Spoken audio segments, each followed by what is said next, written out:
Oh, thank you for someone thinking to record the session.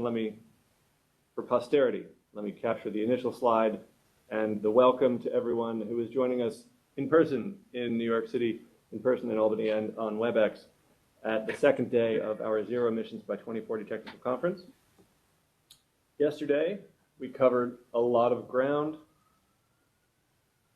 4 panels, initially characterizing the potential gap that we might see as we approach 20 by 40 and begin shuttering things that burn fossil fuels to generate electricity, a discussion of just transition and climate justice, demand-side resources, and long-duration energy storage. This morning, we are going to be covering electricity generating resources, including methane-consuming ones, hydrogen, and nuclear. We're going to move to that very quickly, but first let me just say a lesson that we learned from yesterday. We are mostly going to be, I believe, getting questions via the chat, that is the WebEx chat, but we want to make sure that folks who are in the room can pose questions. So moderators will certainly create space for that to happen. If you are in the room and have a question, please indicate that to whoever is moderating the panel or to whoever is sitting up front and can communicate with the moderator via WebEx. So with that, I am going to stop sharing my screen and invite my panelists to please introduce themselves. This is the Methane Consuming Resources panel. I'll give you an order so that that's done. And once you are ordered and introduced, Emily, please take us away. So we have today Emily Grubert, Kevin Hopkins, and Sean Moore. Please tell us who you are, your affiliation, and then we'll get going. Great. I'm Emily Grubert. I'm an associate professor of sustainability and sustainable energy policy at the University of Notre Dame, and I work on deep decarbonization.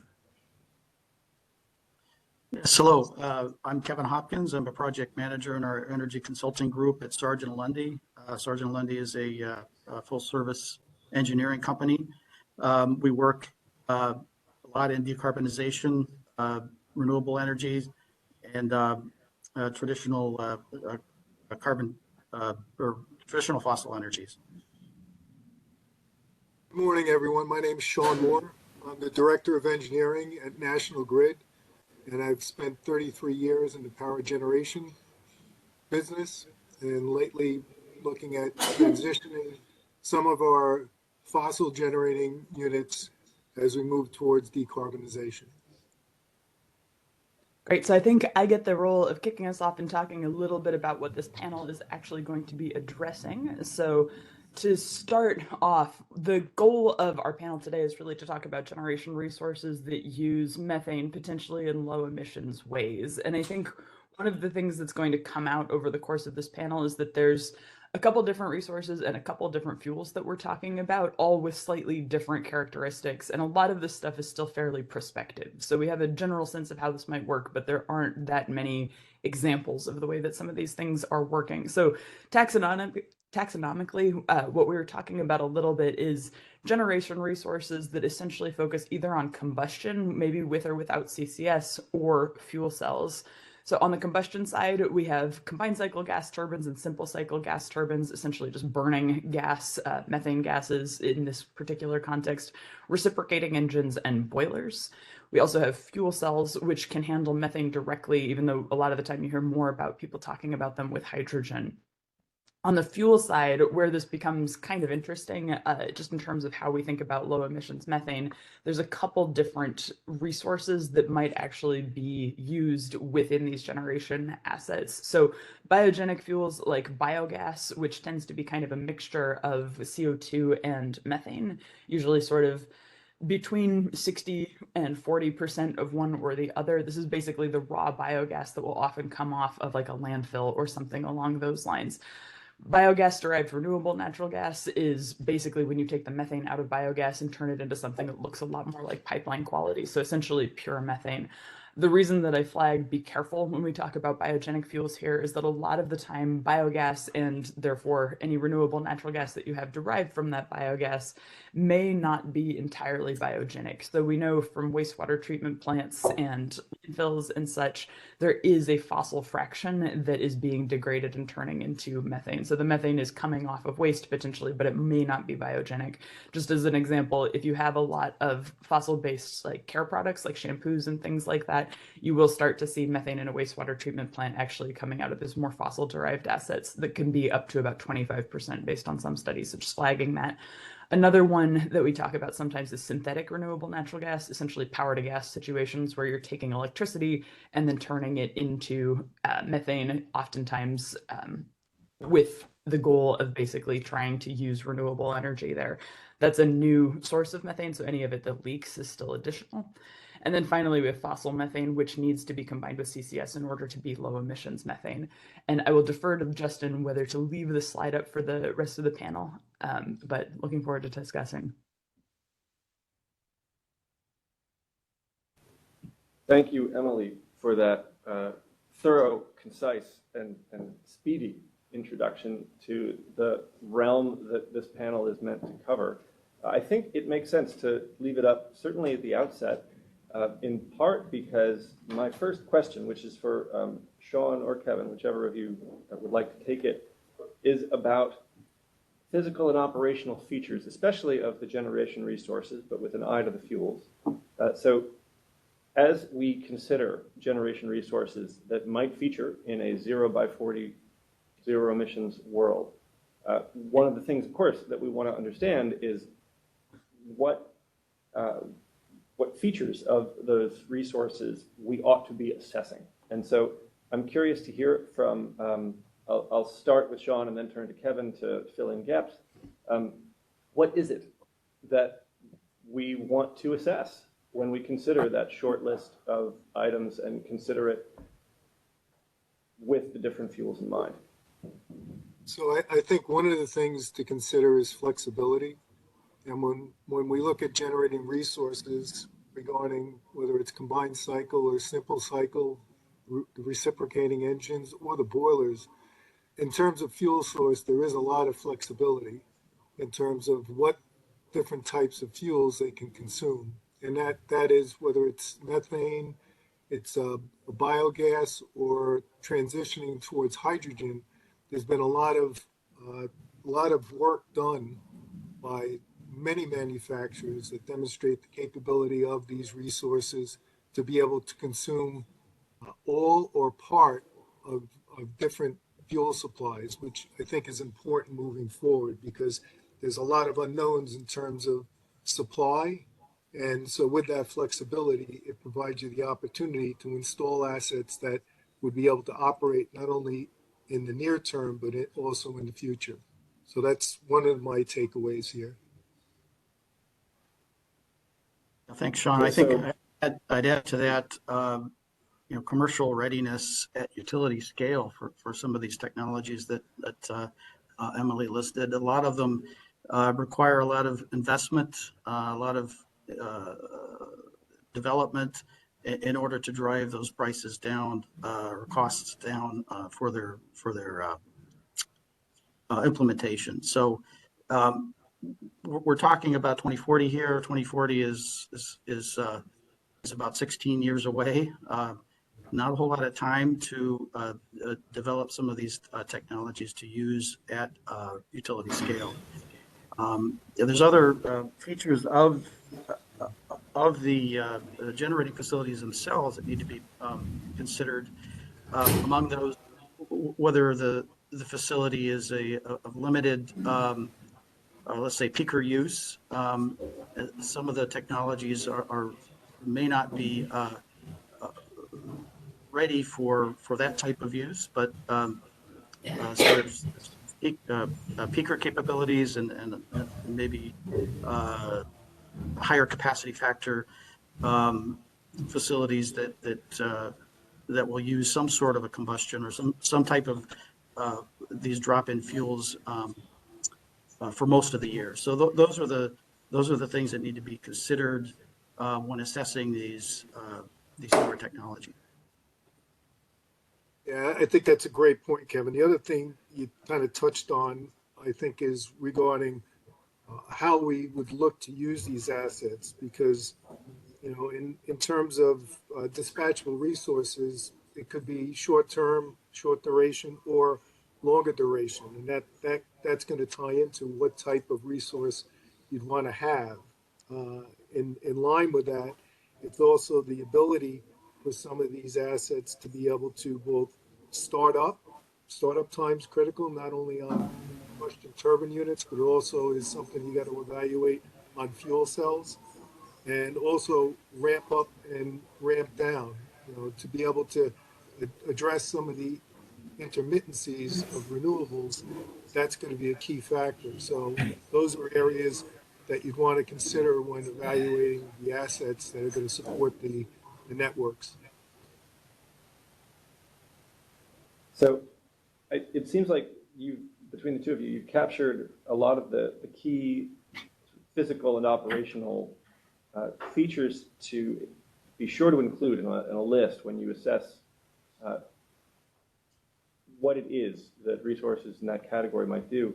I want to also ask about the emissions profiles of these resources. And before I do, I just want to add a clarification, which is going to repeat a little bit, but it's for those who are attending today and didn't attend yesterday.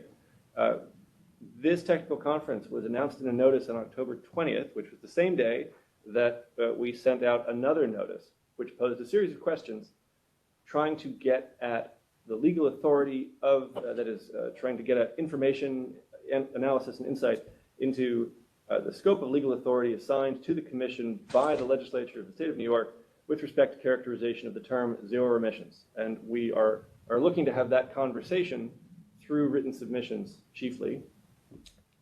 That doesn't mean we don't want to think through emissions profiles of the resources that we're talking about. And so I'm eager to understand a bit more about, in addition to the operational features, the commercial readiness, the ability to use different fuels of these various generation resources, I'm curious to also understand what we could expect to see from their emissions profiles. And while I'm setting the sort of mini scene here, I'll also add another point, which is when one speaks of emissions in the world of methane-consuming resources, one also probably is going to eventually speak about CCS and its potential role. So I'm curious if we could talk through both of those things. So these different resources and how they differ from one another with respect to emissions profile, and then what happens if you bolt CCS on to these things with respect to the different characteristics that you've already talked through, and also with respect to emissions.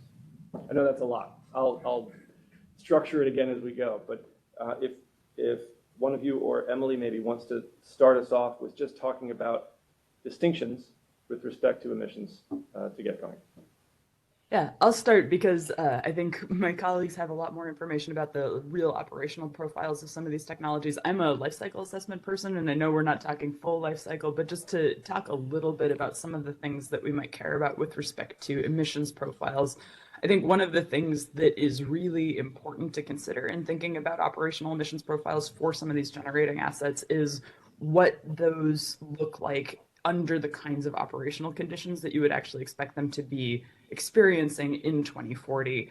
So when you assume that you have a very highly renewable grid, and one of the things in terms of on-site within the fence kinds of emissions that we see with generating assets using methane is methane slip. So essentially the amount of methane that's actually escaping the resource on-site that doesn't account for all the stuff upstream, which probably for some of these technologies is more important when we think about overall life cycle greenhouse gas emissions. But in a setting where you are operating these not sort of as base load or really even consistently, but you might be operating them only when you have really severe conditions on the grid where you really need a backup resource or something along those lines, you tend to see resources that are not really designed for those types of operational profiles struggling a little bit. And at least from the stuff that I have read, you start to see quite a bit more methane actually escaping on site. And so I think that one of the things that's important to keep in mind here is that the historical empirical data we have about methane slip from similar types of generation assets may not be super applicable if you look at very, very different operational profiles in the future. Just a lot of start-stop can make this harder to manage, I think, is maybe the core point there. In talking about CCS too, I think one of the things that's relevant there, again, to let the life cycle stuff sneak in a little bit, CCS is really energy intensive. And so anything that you have on the upstream side of the generation asset in terms of fuel extraction, fuel processing, whatever, any emissions there are going to be amplified if you add CCS because you're using more energy to make the same amount of power or whatever else it is that you're using. So you do have to think about that from a life cycle perspective. But in terms of the on-site resource management, CCS makes resources less flexible in terms of how quickly they ramp, things like that. And so again, in considering what the operational profiles of these resources might look like in 2040, I think it's really important that as we think about those operational profiles, we're thinking about it with the understanding that there's probably going to be a lot more start-stop and a lot less steady state operations. Since some of these are relatively malleable in some ways, it's possible that the technologies that we are more developing and what we're tuning for can be designed to handle that a little bit better. But I just want to put in a caution that the stuff that we see running right now may not be super representative of what we would need in terms of operational profile. Yeah, thank you very much for that flag, Emily. I think it's really helpful to recognize that in some respects, we have 16 long years to do all the things that we're talking about. In other respects, 16 years is a vanishingly short window of time. And so Kevin or Sean or both of you, I'm actually curious to turn this to you and ask if you could talk us through some of the implications of the point that Emily makes regarding what we expect the grid to look like, and so what we expect this kind of resource to potentially be deployed in order to do, and what that means for the factors that you just highlighted with respect to readiness, flexibility, and the ramping, Sean, in particular, that you identified. Well, I guess I'll start. These are very good points, and carbon capture, I think, has come a long way.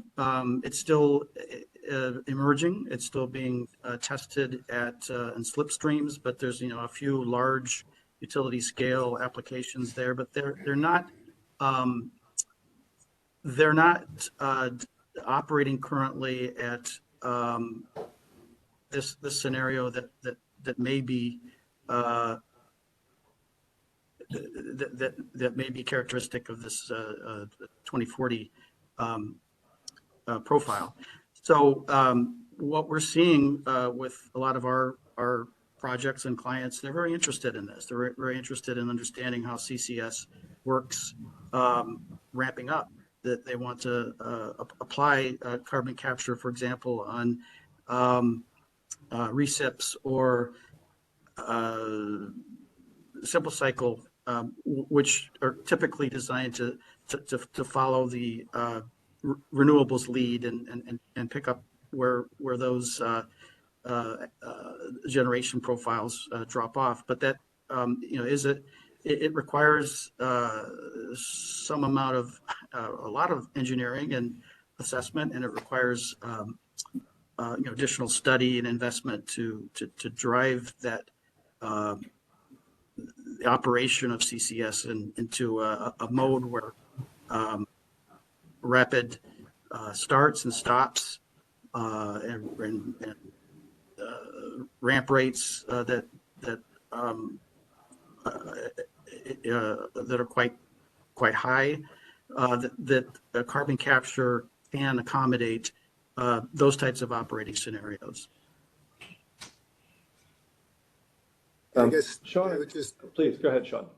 Yeah, I was just going to touch on when it comes to carbon capture, the other thing to consider too in terms of commercial applications is, in my opinion, it's also location, because geology and the ability to store the carbon, or in a lot of cases CO2, you need to have the right geology to be able to do that. And without that, then you're going to have to look at other mechanisms to be able to store and transport the product. So, it's another challenge, I think, around carbon capture. Besides just the technical issues, it's also where you would look to deploy it. Couple on the emissions and start-stops. I think starts and stops do have an impact on emissions. Once you get up to steady state on your units or your systems that are going to be cleaning up any emissions that you have to meet currently the environmental requirements, I think that's an important point. Those transitional states do have an impact on your ability for systems to perform at optimal conditions. So that is a good point. So if you have more stable operation, then you're going to have less concern about that. But if you have peaking units that are going to ramp up and shut down, it is something that would need to be considered. The other piece that I'd say is I don't think we should look solely at emissions. Because if you compare a combined cycle with a simple cycle unit in terms of the megawatt output versus emissions that are generated, I think with the higher efficiencies on a combined cycle, that's something that you'd want to definitely consider, because I think that's important that, it's not just around the emissions that you're generating, it's what you're producing.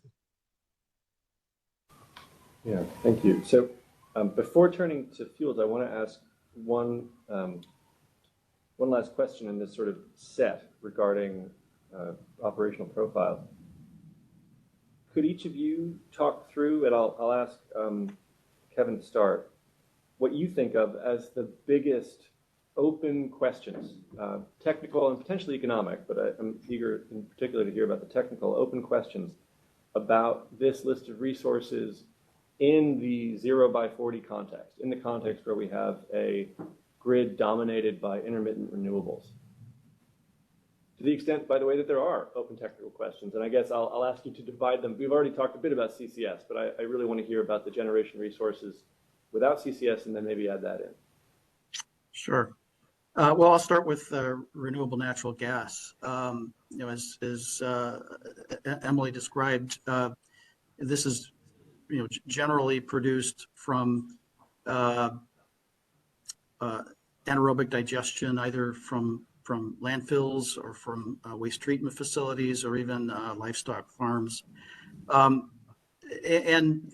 it's attractive to many because of its quote unquote drop-in characteristic. In other words, you can refine the RNG to a condition that resembles traditional fossil gas. So the operational characteristics of the resource really don't have to change. But RNG right now is quite costly compared to fossil gas, of course. So it really can benefit, I think, from some investments. And I think what we see in RNG producers, that they tend to focus on very large waste streams that are perhaps located very close to existing pipeline infrastructure. So, but there's a lot more capabilities out there from smaller farms and from smaller sources of RNG that should be developed, and it's very costly if you don't consider, if you consider the economies of scale. So one thing I think that could be a barrier to additional RNG utilization or development is the economies of scale. So transitioning to maybe a hub and spoke type of arrangement where you attempt to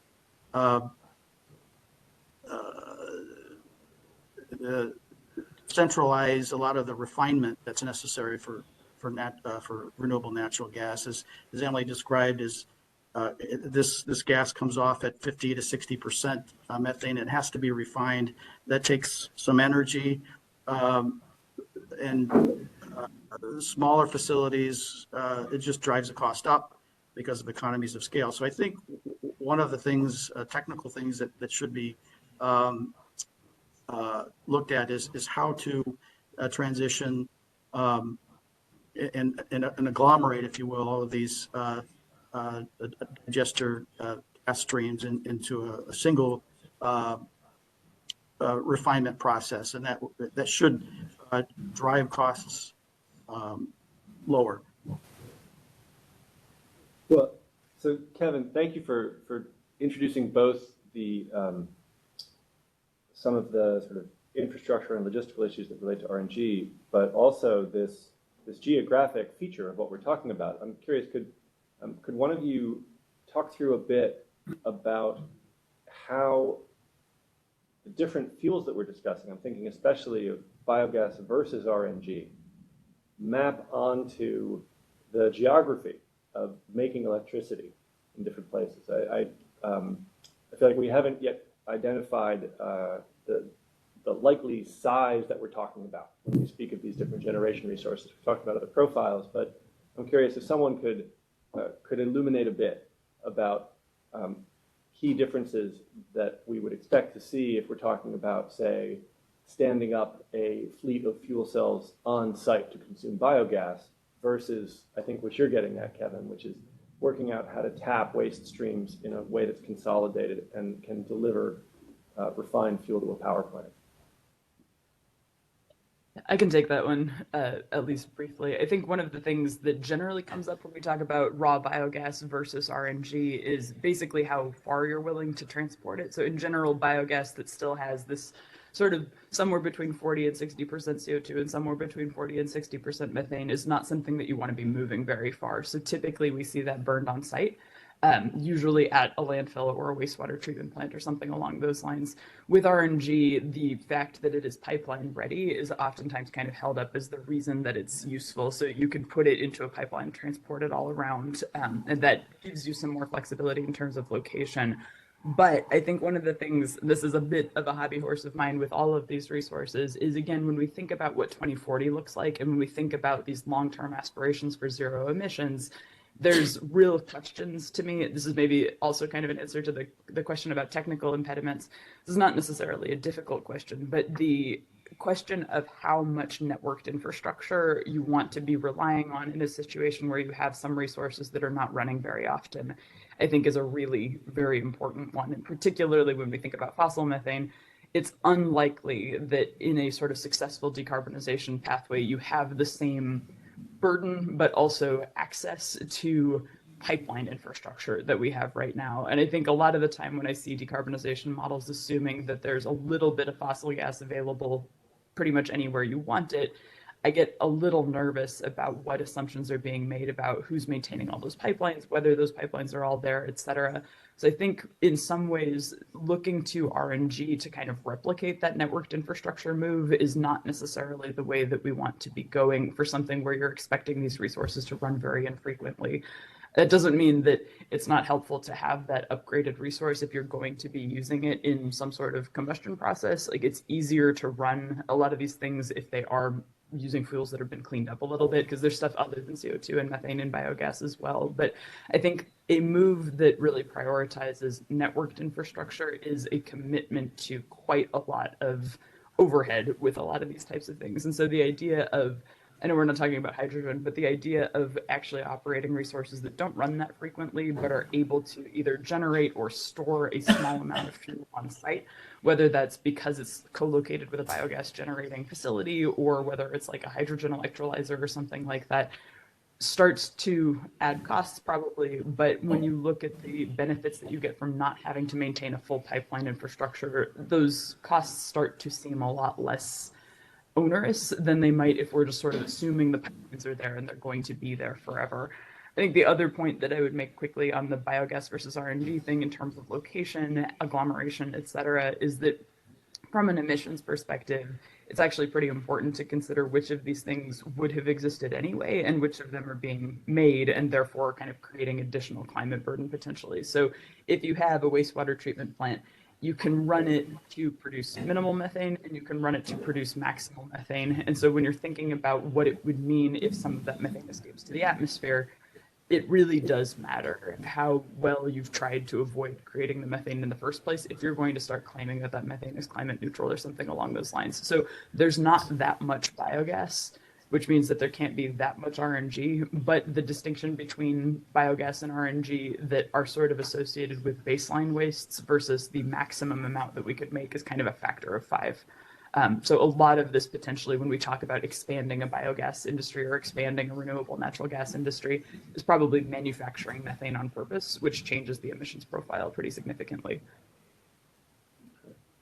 Thank you, Emily. There was a lot there. And Sean, do you want to follow up? Yeah, I was gonna touch on a couple of things that Emily said regarding the need for assets. I mean, if you're regardless of what the fuel source is, if you're generating that fuel source on a site that's a electric generating site, the challenge is the infrastructure, right? Create, store, and then use, because in a lot of cases we're talking about large volumes of fuel.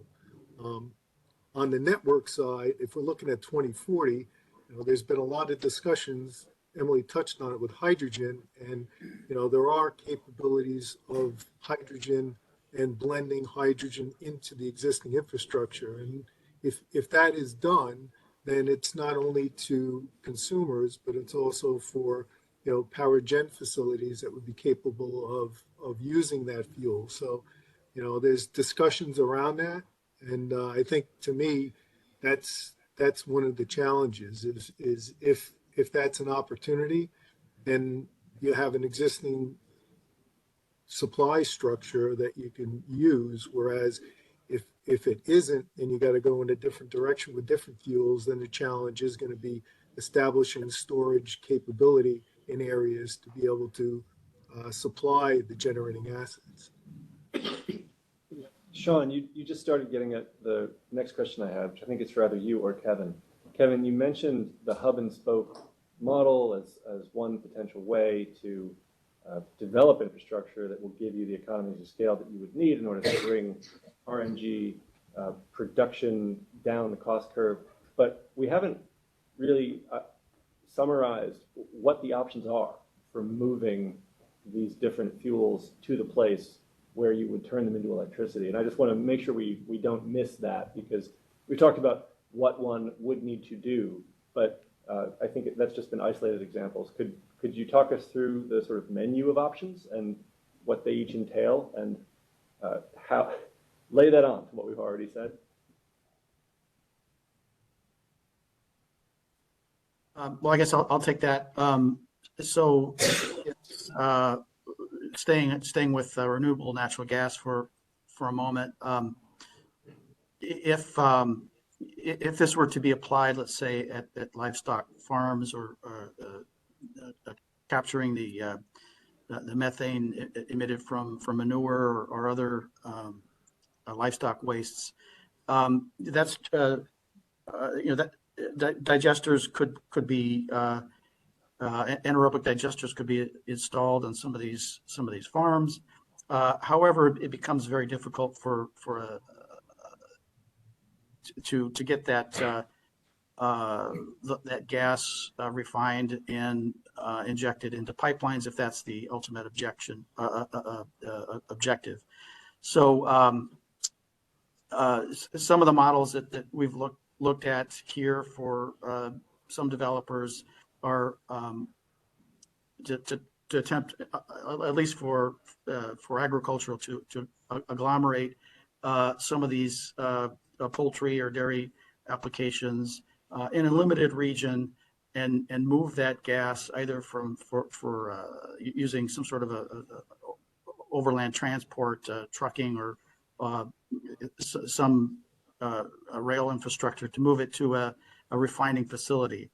But it is moving that gas overland, and not necessarily through a pipeline to get to these refining hubs.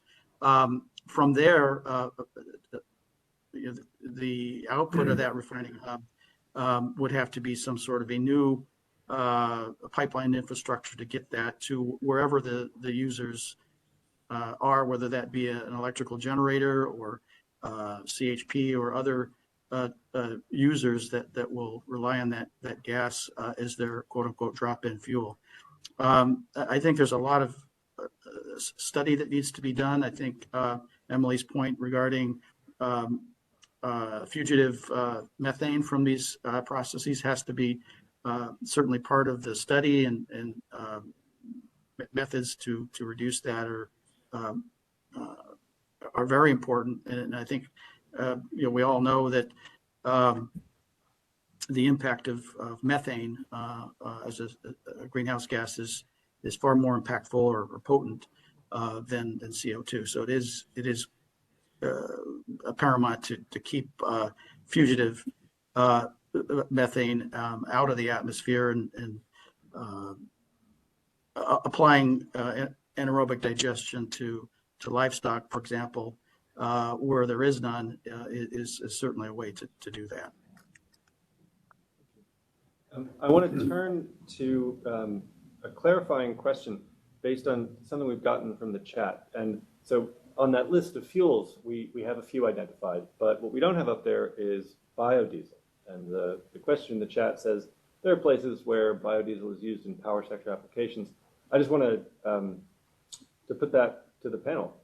Ought biodiesel to be on our list, and what distinguishes biodiesel? I say this knowing that we have a number of dual fuel facilities here in New York City where in a pinch we can use oil instead of natural gas to keep a turbine running.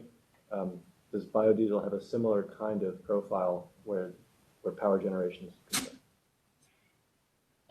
I think it may. As with renewable natural gas, the resource is pretty limited, and it starts to become a question of basically how are you going to allocate that resource if you do have access to it. So in small quantities, probably somewhat relevant, but yeah, limited resource. It does have less of a fugitive methane emissions problem, certainly.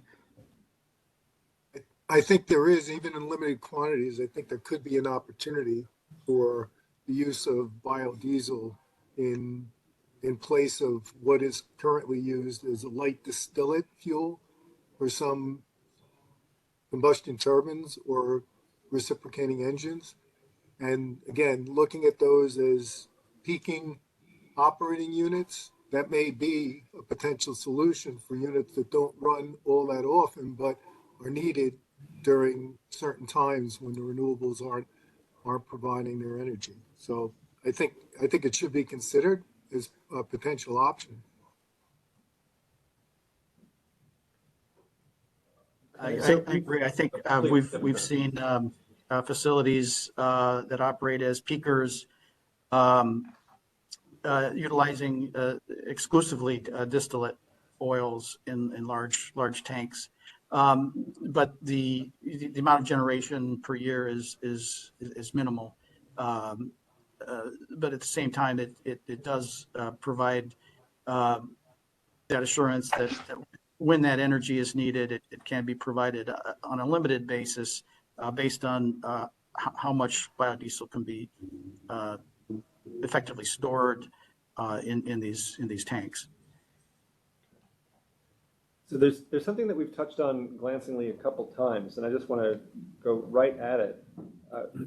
There is this question of, if we want to use RNG, how much RNG is there to be used? And so the way I'd like to put it to you all is, what is your sense, based on various estimates that are out there, of the volume of biogas, so unrefined biogas that might be usefully brought to bear for power sector applications, how that relates to the potential volume of RNG we're talking about? But I want embedded in this question and your answers a point that Emily raised, which is, do you have a sense of the distinction between the feedstocks that we're going to see anyway, because waste sources that are not going away are going to continue turning them off, and feedstocks that we might develop for the purpose of harvesting some kind of RNG? So I'm curious for a two-part answer here.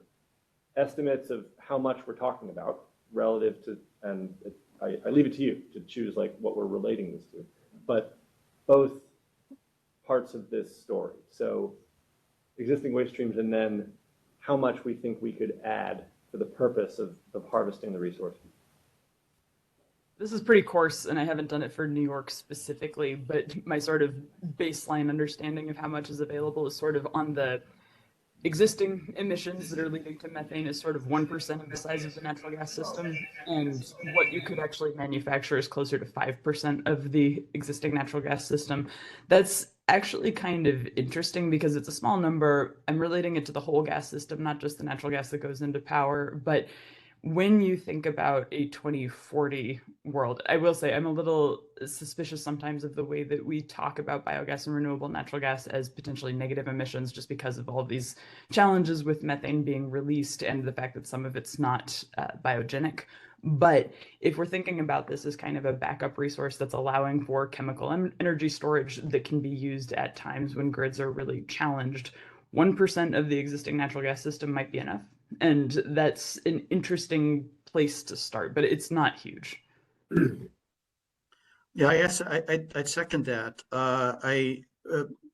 We've reviewed a study that NYSERDA published a few years ago where they looked at just this, the potential of RNG in New York State.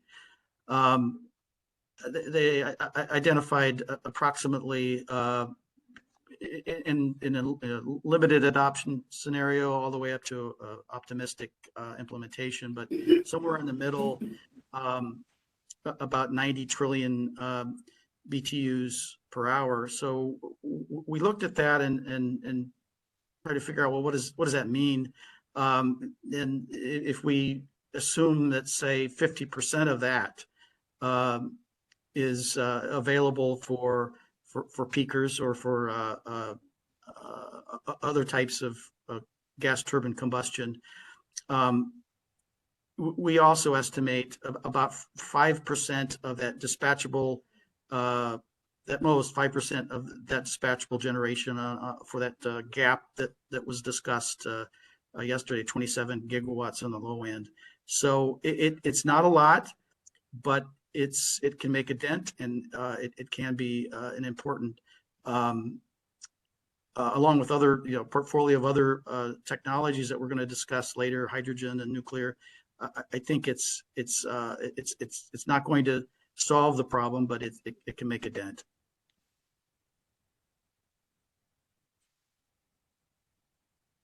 Did you have anything on this question, the issue of volumes? No, I don't.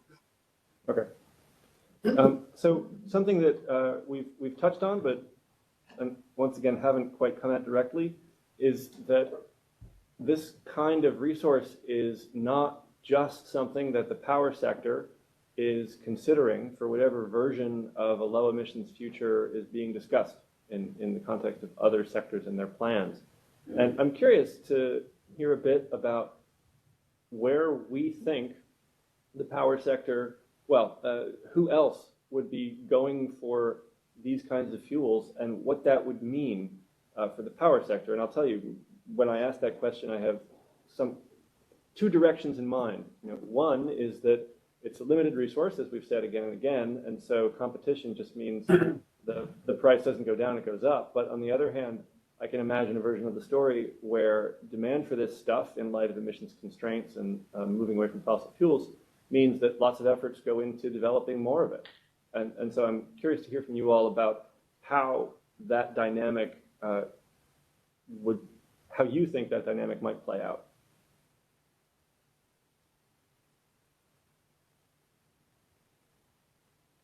So competition with other sectors. That's a difficult question. I know that RNG has been developed for various sources, in addition to providing source for electrical generation, but it's used for transportation, or it's been used to help decarbonize CHP. So there, in those cases, there probably will be a significant demand from those sectors for this product. I don't think all of it would be available, or at most we assume 50% would be available for power generation. But it's difficult to predict how much of it would be directed towards residential use or CHP or other maybe transportation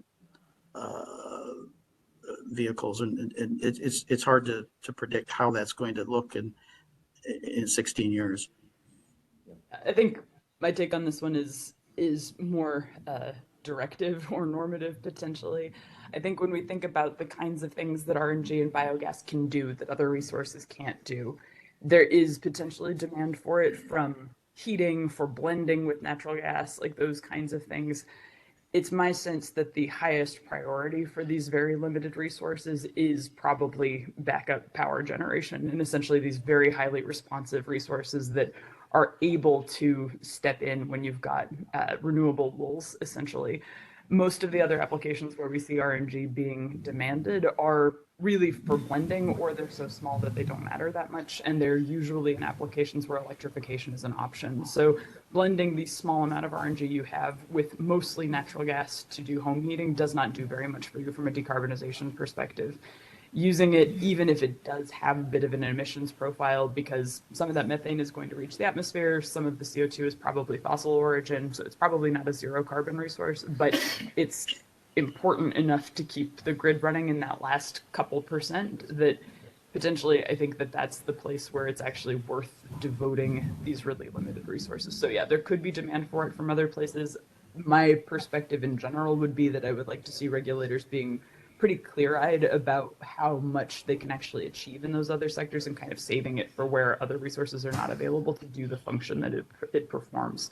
But I think that there is a bit of a danger if we really start thinking about renewable natural gas in particular as a component of other sector decarbonization, that we end up trying to make a whole lot of it, and the emissions profile for something that you've made on purpose versus a waste is really, really different, and probably won't be delivering the kinds of things people expect if there's a huge amount of demand for making more of it. And I would agree with that. I think that prioritizing the resources that would get a limited resource is important, but I also think that if their demand is out there, that that will spur other ideas, thoughts, concepts on what can do, not only whether it's RNG or how you integrate other fuel sources to the users that require that energy. So I think that those are good points that Emily made. Thank you all. I want to make sure that we don't fail to say anything about synthetic natural gas. We've talked a bit about biogas, we've talked about RNG, and we have at least one question on this, but also we've put it up there. Could someone please talk us through what would be distinct from a power to gas version of this with respect either to some of the issues we've hit upon on the fuel cycle side, so making the stuff, getting the stuff into place, and then with respect to its consumption, does it look just like the sort of fossil methane, RNG, refined level methane that we're talking about, or does it have a profile that drifts closer to the biogas? So to be really normative, I think synthetic natural gas for power sector stuff is not a good idea. And the place, and I'll explain why in a second, I think the place for making methane out of power, which essentially looks like taking electricity plus hydrogen, which you may have made out of electricity as well, plus CO2, which you may have achieved from some sort of biogenic process, or you may have removed from the air, or captured from the air, also probably using electricity. The reason that you would do that, from my perspective, is if you need methane as a feedstock for something.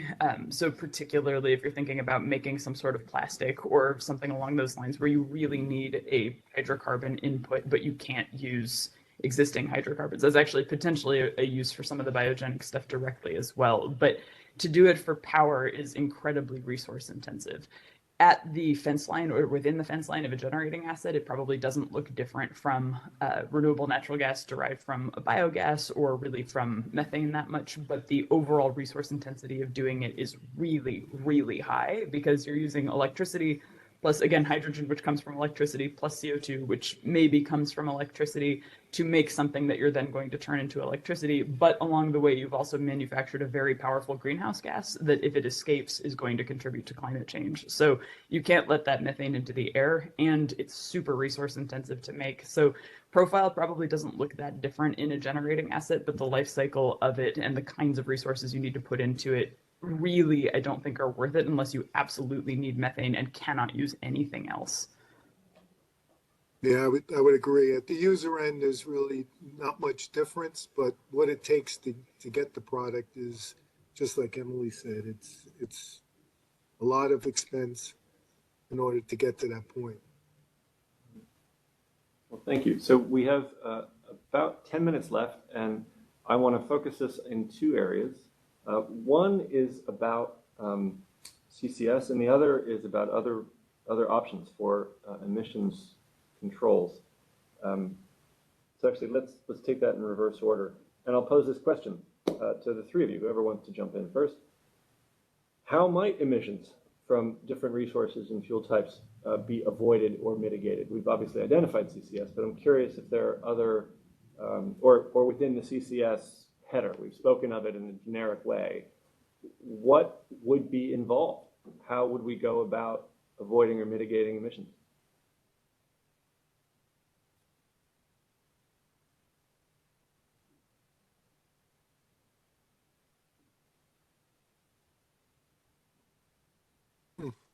I can say more, but I fear I'll just muddy it instead of clarifying.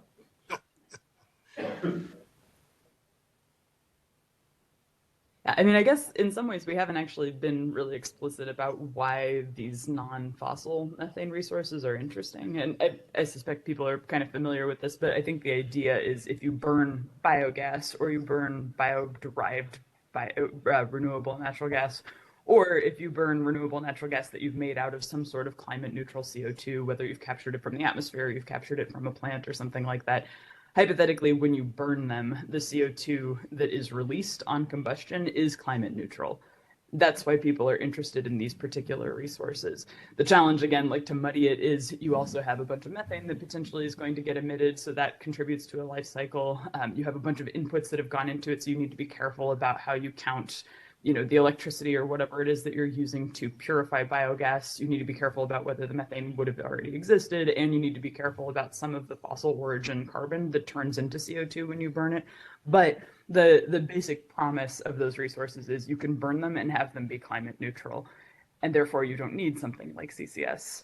If you are trying to do zero emissions methane combustion, essentially with methane that is not fundamentally zero carbon or has any methane emissions associated with it, that sort of thing, you need CCS to take that CO2 out in some way. I think the big challenge of this, and part of the reason why I don't typically consider CCS plus methane to be a zero carbon resource, is because it's incomplete capture generally. Like, it's hypothetically possible to get down to full capture where you're basically emitting something on the other side that has the same concentration of CO2 as the atmosphere. But that's incredibly, incredibly space intensive, capital intensive, all that sort of thing. So nobody really expects that that's going to happen. But in general, if you put CCS on the resource, it's incomplete capture of the CO2, and it does absolutely nothing for the methane emissions that occur along the life cycle. So it is an approach to much lower emissions methane potentially, but it is not an approach to zero emissions methane unless you're starting with something that was basically carbon neutral in the first place. That's also a little complicated because, again, many of the reasons that we are interested in these types of resources from the generation asset perspective is because they're highly flexible, available to step in when you don't have other resources, et cetera.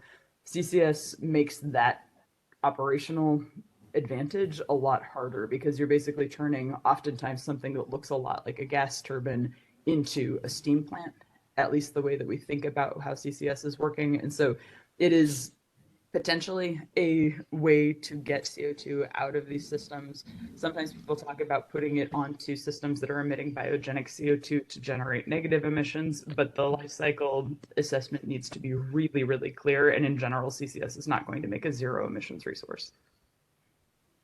I guess the one area that we have investigated in terms of trying to reduce emissions, specifically carbon emissions, is pyrolysis is a process that does require energy, but it's taking methane and cracking the methane. So you're separating the carbon from the hydrogen. So that could be a fuel source. It does take a lot of energy, and then you still have some challenges regarding, okay, where it's created and then storing and using it. But there has been a lot of work that's gone on with several different vendors on different types of pyrolysis processes. So I have two questions on this, I think, and I'm happy for anyone to take either one. The first is just to ask Sean to elaborate a bit more on the components of what we'd be talking about if we're talking about options for CCS. So you mentioned pyrolysis. I'm curious for the full laundry list, but the other direction we might go in is answering this question, which is why have more CCS projects not been implemented in New York? And I realize that's kind of a political economy question, but especially insofar as it's technical, I'd be curious to hear your answers. For me, in terms of carbon capture or storage, I think at least in my area, it hasn't been investigated. A lot has to do with the geology in the area. In carbon capture, you need to have storage capability, and the geology in the downstate area where I am really doesn't present itself there. I think if you went to northern, western New York, there might be more of an opportunity to be able to do carbon capture and storage, but at least in my area, it's not really practical from a storage perspective. I think my really short answer on CCS is always it's really expensive and it's not required. Okay. I guess Well, I'd also just second that. Yes, CCS is very expensive, and until recently, the U.S. hasn't implemented any policies that would incentivize utility scale deployment as a climate solution. But the costs can come down if there's sufficient experience and learning and investment. Those costs can come down for CCS implementation. But to Sean's point, you need a place to sequester it, and if the facility that you're interested in decarbonizing doesn't have access to either a utilization pathway or a sequestration pathway, then it really makes no sense if there's no pipeline to move it to where it needs to be. thank you. So we have just a couple minutes left, and what I'm inclined to do, because we have tried to shoehorn quite a lot into a short panel, is to ask each of you to quickly identify something that we haven't covered, but that you want to make sure is heard. And if we've done such an excellent job that there's nothing, then that's fine. But I did want to give each of you a chance if it seems that we've missed something, even if it's just a flag for further research.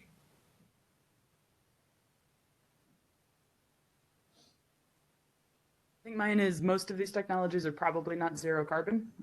That doesn't mean that there might not be a place for them, but if there is a place for them, the fact that they're probably not zero carbon really needs to be incorporated into that decision making.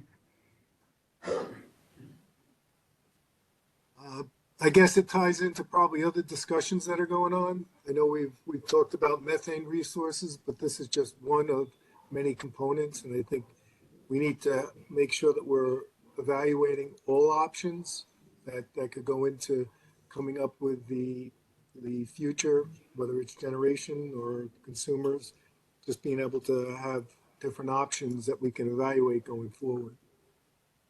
I'd second that Sean's statement as well. This is not the methane based resources, whether it's carbon neutral or low carbon, is not the only. It's got to be part of a portfolio of solutions, including what we'll hear during the next sessions for hydrogen and nuclear. All right. Well, thank you all very much for your insights and your time. I have found this a very illuminating and educational panel, and it is now 10:30, so we did it. We started on time, we ended on time. Thank you all, and I'm going to turn it over to the moderator for the next panel. Thank you. That's me. Hi everyone, this is Schuyler Matteson. I'll be moderating the next panel on hydrogen resources. I'm just going to give my panelists a couple seconds to turn on their camera and come off mute while I kind of introduce the topic. So today what we're going to be discussing is the use of hydrogen in the electric sector. There's obviously, just like we had talked about on that last panel, there's other areas of the economy where hydrogen could be used, but today we're focusing on hydrogen for the electric sector and all the ways that that can be used. So the way we're going to lead this panel is kind of as a discussion. I'm going to give each of the panelists a chance to introduce themselves, introduce what they've done on hydrogen and what brings them here today. And then we'll jump into some of the questions, try to give everybody a sense of the role hydrogen might play in our path to 0 by 40. So with that, I'm going to hand it over to Bryan to kick off the introductions. Hi, thanks, Schuyler. It's Bryan Pivovar. I'm a senior research fellow at the National Renewable Energy Lab. I currently lead H2New, which is a large Department of Energy funded electrolysis consortium focused across different electrolysis technologies. I've got a broad background in fuel cells and electrolyzers. Happy to be here today. Thank you. David? I'm David Cohn. I'm a project director here with Sargent Lundy. As Kevin related, we're an engineering firm. We're deeply involved in decarbonization efforts around the country, as well as hydrogen technology. Thanks. Jeff? Good morning, everyone. Jeff Goldmeer from GE Vernova. I lead our hydrogen value chain efforts across the company. I've spent 22 years with the company coming out of our gas power business. I've led a lot of our activities around use of non-traditional fuels, including hydrogen over the last decade or so. And that includes a project GE did with EPRI and the New York Power Authority, where we demonstrated blending of hydrogen in a GE LM6000 at NYPA's Brentwood Power Station in Long Island in 2022.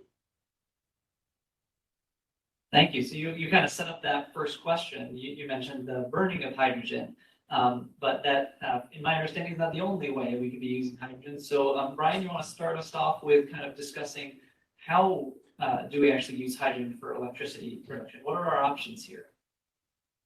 And so there's really two primary ways to generate electricity from hydrogen. One is through combustion and turbines, the way we use natural gas. But then the beauty of hydrogen is how easily it breaks apart electrocatalytically. And that allows us to use fuel cells, which is why hydrogen shows up in other markets beyond electricity generation for heavy duty transport, light duty transport, and then in other markets like making ammonia or making steel. Hydrogen is an energy source that has a lot of versatility, and it's that versatility that plays a role in how it can help balance the renewables and then what it does on the end use side.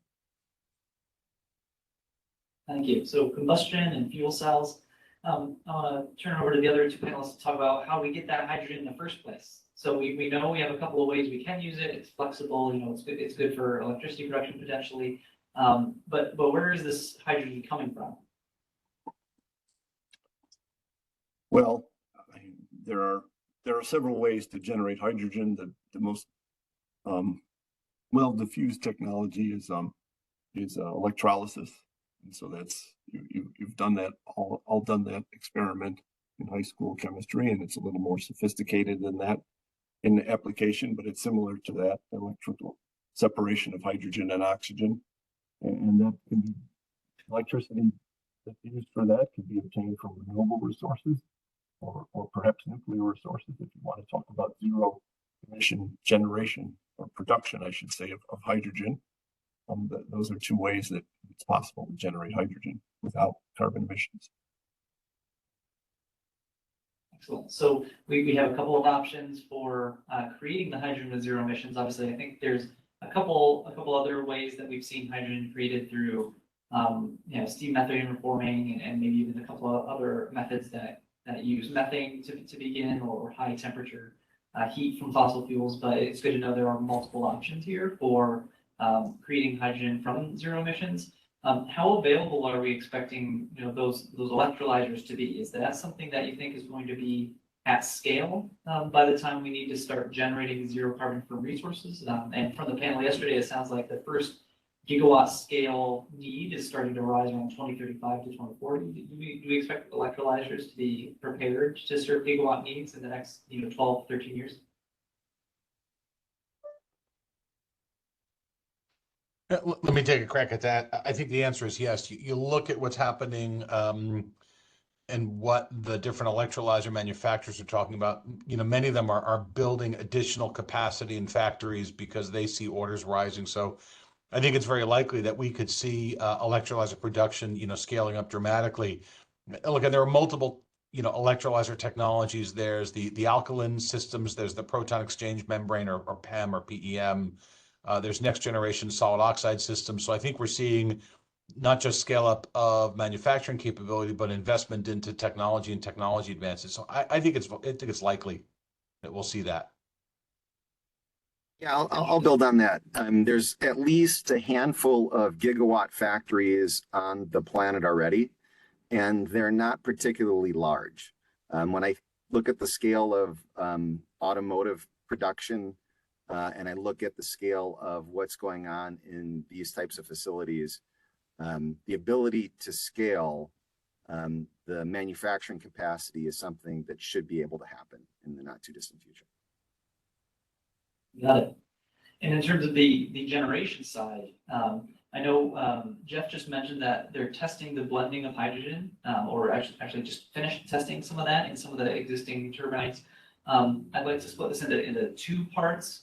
First, kind of focusing on the potential availability of those hydrogen combustion turbines at scale on that same time frame, and then we'll switch to fuel cells after that. So are we expecting, it sounds like the technology development's underway. Are we expecting that to be successful and be scalable at the gigawatt scale in the next 10 to 15 years as well? Look, I think what we should do is kind of maybe take a look back in the rearview mirror, because there's a presumption that we have to develop new technology to be able to operate a gas turbine on hydrogen, and that's not the case. The industry has significant experience using hydrogen. That typically comes from industrial type applications, steel mills, refineries, where hydrogen was available as a waste fuel. But fundamentally, multiple gas turbine OEMs could provide equipment today that would allow gas turbines to run on 100% hydrogen. What the manufacturers are doing today is developing next generation technology to allow that to happen, to kind of meet kind of equivalent performance metrics on, so hydrogen kind of mimics performance you'd see on natural gas systems today. But when we talk about, is this going to be possible in 2035 or 2040? The answer is it's possible today to run a gas turbine on 100% hydrogen. It's already been done so. The bigger question I think we should tackle is, what about infrastructure, things of that nature? But the gas turbine isn't going to be the challenge that prevents us from using hydrogen as a power generation fuel. And I'd like to just add another thing to that. The combustion technology that's being developed that will mimic, so to speak, the current, other emissions of natural gas combustion technologies on advanced class gas turbines. The new technology, those combustors should be retrofittable to existing machines in the advanced class. So we are talking, hundreds of megawatt combined cycle power plants with advanced class gas turbines that are currently operating or being installed. I believe they should be able to be converted with the new combustors to burn hydrogen. So then that would get you to similar performance in terms of the other emissions, burning hydrogen, and the time frame for that is approximately 2030 or thereabouts. And David, let me build on that very specifically. The new combustion technology I think I'll speak for General Electric, but I think it's likely true, for all the different gas turbine OEMs. The technology is intended to be retrofittable. We actually have a program funded by the U.S. Department of Energy specifically to develop 100% hydrogen capable combustor for F-class. It's effectively the largest utility scale type of gas turbine that's out there today by number of units. The intent is that's a retrofittable system. That's what the DOE is looking for. And so, we're talking about, you can take an existing gas turbine. The way I think about this, right, for those of us who've lived in New York a long enough time, it's not an uncommon thing this time of year. You put your car up on jacks, you take your regular tires off, and you put your snows on. You don't typically think about, I need a car only for the summer and a car only for the winter. A gas turbine is an architecture that can be upgraded over time. So it's absolutely possible to upgrade the combustion system on a gas turbine and the components that support that. And the truth is, for gas turbines that have been running for many years, different gas turbine OEMs, the manufacturers, develop new technologies that already can be retrofitted. So the concept of retrofitting a new combustion system onto a gas turbine isn't something novel or new. The industry's been doing it for decades. Thanks for that answer. And Bryan, did you want to maybe give us some perspective on the availability, current and future, of kind of the fuel cells, the infrastructure, and start talking about kind of the differences here in the emission profiles of those two assets? Yeah, I mean, the main thing is that there's an efficiency difference and there's a criteria pollutant difference between a fuel cell and a combustion. While combustion can be low NOx with hydrogen because hydrogen can be used as a post-combustion reductant, it still produces NOx in ways that fuel cells don't. Fuel cells, because they don't actually mix the nitrogen and high temperature processes, avoid NOx and other criteria pollutants completely. And because they're being done electrochemically in two half reactions, they're not limited by things like the Carnot cycle for efficiency. So in general, the fuel cells can be more efficient and less polluting than combustion can be. However, there's different costs, and fuel cells can't be made flexibly to operate with different amounts of methane and hydrogen. They basically will only run on neat hydrogen of high purity. And so the quality of the hydrogen, how the hydrogen's generated, play a big role in terms of the efficiency and the outputs of this.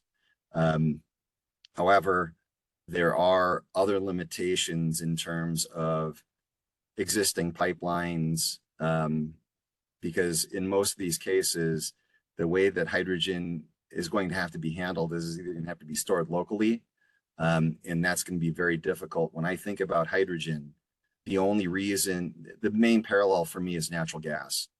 And the reason that we can use it economically is because we've dropped a whole bunch of money into an infrastructure to allow it to be handled cost effectively. And, the natural gas we can leave in the ground until we want it. Whereas the hydrogen, we're going to have to actually create storage vessels for to basically buffer that. But cleanliness of the hydrogen is also an issue that natural gas doesn't have to do. So there's some real strong parallels between hydrogen and natural gas, but hydrogen has some limitations that natural gas doesn't have. If I could just could you go back to something you just said? I think you were saying something about the hydrogen streams, the quality of the hydrogen might be different. That has to go into a fuel cell versus combustion turbine. Did I hear that right? That's correct. I mean, so a fuel cell, if you were to do something like take hydrogen and put it into a depleted natural gas well and pull it back out, you'd have to clean it again. Basically, when we burn things, especially, we set up systems to burn natural gas. If we store it in the ground, we pull it back out, we're not really worried about the trace things that come into it. But if you do that with hydrogen, you can use things like salt caverns or other types of things where they're cleaner than just dropping it into depleted oil wells or something along those lines. But the quality of hydrogen that needs to go into a fuel cell is very high. How expensive it is to clean the hydrogen back up is a question if you're going to put it into a fuel cell. But if you can keep it as a separate stream and you can keep it the purity that it was produced at, that tends to be good enough for fuel cells. And a lot of times the cleanup costs at large scale aren't all that expensive. So there's different challenges in terms of the quality of the hydrogen that would feed into these processes. But the things that would pick up as trace impurities for combustion typically wouldn't become an issue at all. Okay, thanks for that. I just wanted to kind of make that point because there's not necessarily one hydrogen stream that just goes into combustion turbines and fuel cells, and we can make that choice when we get there. It's kind of something we have to think about the whole cycle of that process. I wanted to go to a point. Actually, before I do that, David, do you have something you wanted to say on this? I just wanted to talk a little bit about transportation. There are 1,600 miles of hydrogen pipeline in the U.S. today. It's been transported by pipeline for over, well, nearly 90 years. There isn't a large technical issue with transportation. Obviously, there's a large financial issue if you want to either refurbish existing pipelines to transport hydrogen or build new pipelines. That obviously is an investment cost that's required, but it has been done. There's no issue with the feasibility. And then obviously the counter position that combustion of hydrogen from storage really wouldn't take any new cleanup that isn't already installed on a gas fuel system, on a hydrogen gas fuel system for a combustion turbine, that is. Thank you. Now I kind of want to build on that that whole infrastructure discussion that you were just starting about the pipelines and the storage on site, and try to build that kind of infrastructure in our minds so we're understanding exactly what that means to have a full kind of hydrogen infrastructure for electricity system. I think so far what we've touched on is, electrolyzers, if we're going to make green hydrogen, storage, maybe pipelines, maybe trucks driving to places, storage on site, and you need the facilities themselves connected to the grid. Where in that hydrogen infrastructure loop, where do you see the biggest concerns, the biggest constraints? What do we need to focus on if we're going to enable this type of technology? Well, I think, current storage of natural gas, those places, I think you have to figure whether those are suitable for storing hydrogen just in bulk. And then obviously if you were to use them in fuel cells, then again, they have to be processed. The hydrogen has to be processed. What's the cost of that? Is at least an interesting question. So all of those items, though, I don't see a technical issue with any of those items. I see investment issues. There has to be investment made in those things to convert from, say, natural gas to hydrogen, or to find other places to store hydrogen. And David, I'd add to that, if we think about the transportation of hydrogen at bulk, it's not a technical question. It's a question of investment and permitting. Right, to your point, there's 1,000+ miles of pipeline in the Gulf Coast that moves hydrogen, and it's been done for decades. So we know how to do it safely. Question is, if we're going to do that in New York, what's the permitting process, and how does the investment get done to move hydrogen from point of production to point of end use, regardless of what it's used for? If it's used for transportation or if it's used for power, you're going to have to move it from point A to point B. I'll throw in something here along kind of costs of transportation, because there hasn't been as much done in these spaces as should be. But when you look at the cost of moving energy, either in natural gas pipelines or hydrogen pipelines or electricity wires, in general, the rule of thumb that I consider in some of the analysis when talking about large amounts of energy, long distances, and talking about greenfield builds, you'll talk about things where hydrogen, because it has a lower energy density on a volumetric basis, and there's some materials compatibility challenges, things around 30% of a cost adder for the transportation of the energy network is something that basically is the engineering approximation that I use. When you go to electricity, it's a factor of 10 higher. So moving energy in pipelines is much more efficient than moving energy as electrons and wires. And a single pipe could carry enough as, 20 high voltage transmission lines that you would really have a hard time siting in some places. So when we start talking about how we're going to move large amounts of energy over long distances, going through pipes versus going through wires that don't yet exist is one of these pieces that comes into it. And it becomes one of the talking points in part because there's so much focus on why not just electrify everything? And we're going to need to increase electrification and do what we can, but there's some real limits to how far we can push the amount of batteries that's needed or the cost of the infrastructure that's required for some of these amounts of energy. Thanks, I think those are really good points. And the other issue is simply the flexibility of hydrogen generation, even including both fuel cells and combustion turbines, for example, but certainly combustion turbines. All of the NISO presentation at the start of this conference showed, what were the pros and cons of each type of generation, and the one that had green all the way across was actually hydrogen as a fuel, because it was able to do all the primary and secondary frequency control. It contributed system inertia to the electrical system, and it was zero emissions, among other criteria. Right. I think that, yeah, they were referring to, the zero carbon fuels for sure. And I think you're right. When they did their assessment about combustion turbines, it does provide the physics that they were looking for on the system. So that's why they checked that box. But I wanted to make sure we spent a little bit of time talking about that co-pollutant difference that Bryan brought up earlier about. There's a number of differences in the operation of fuel cells versus combustion turbines.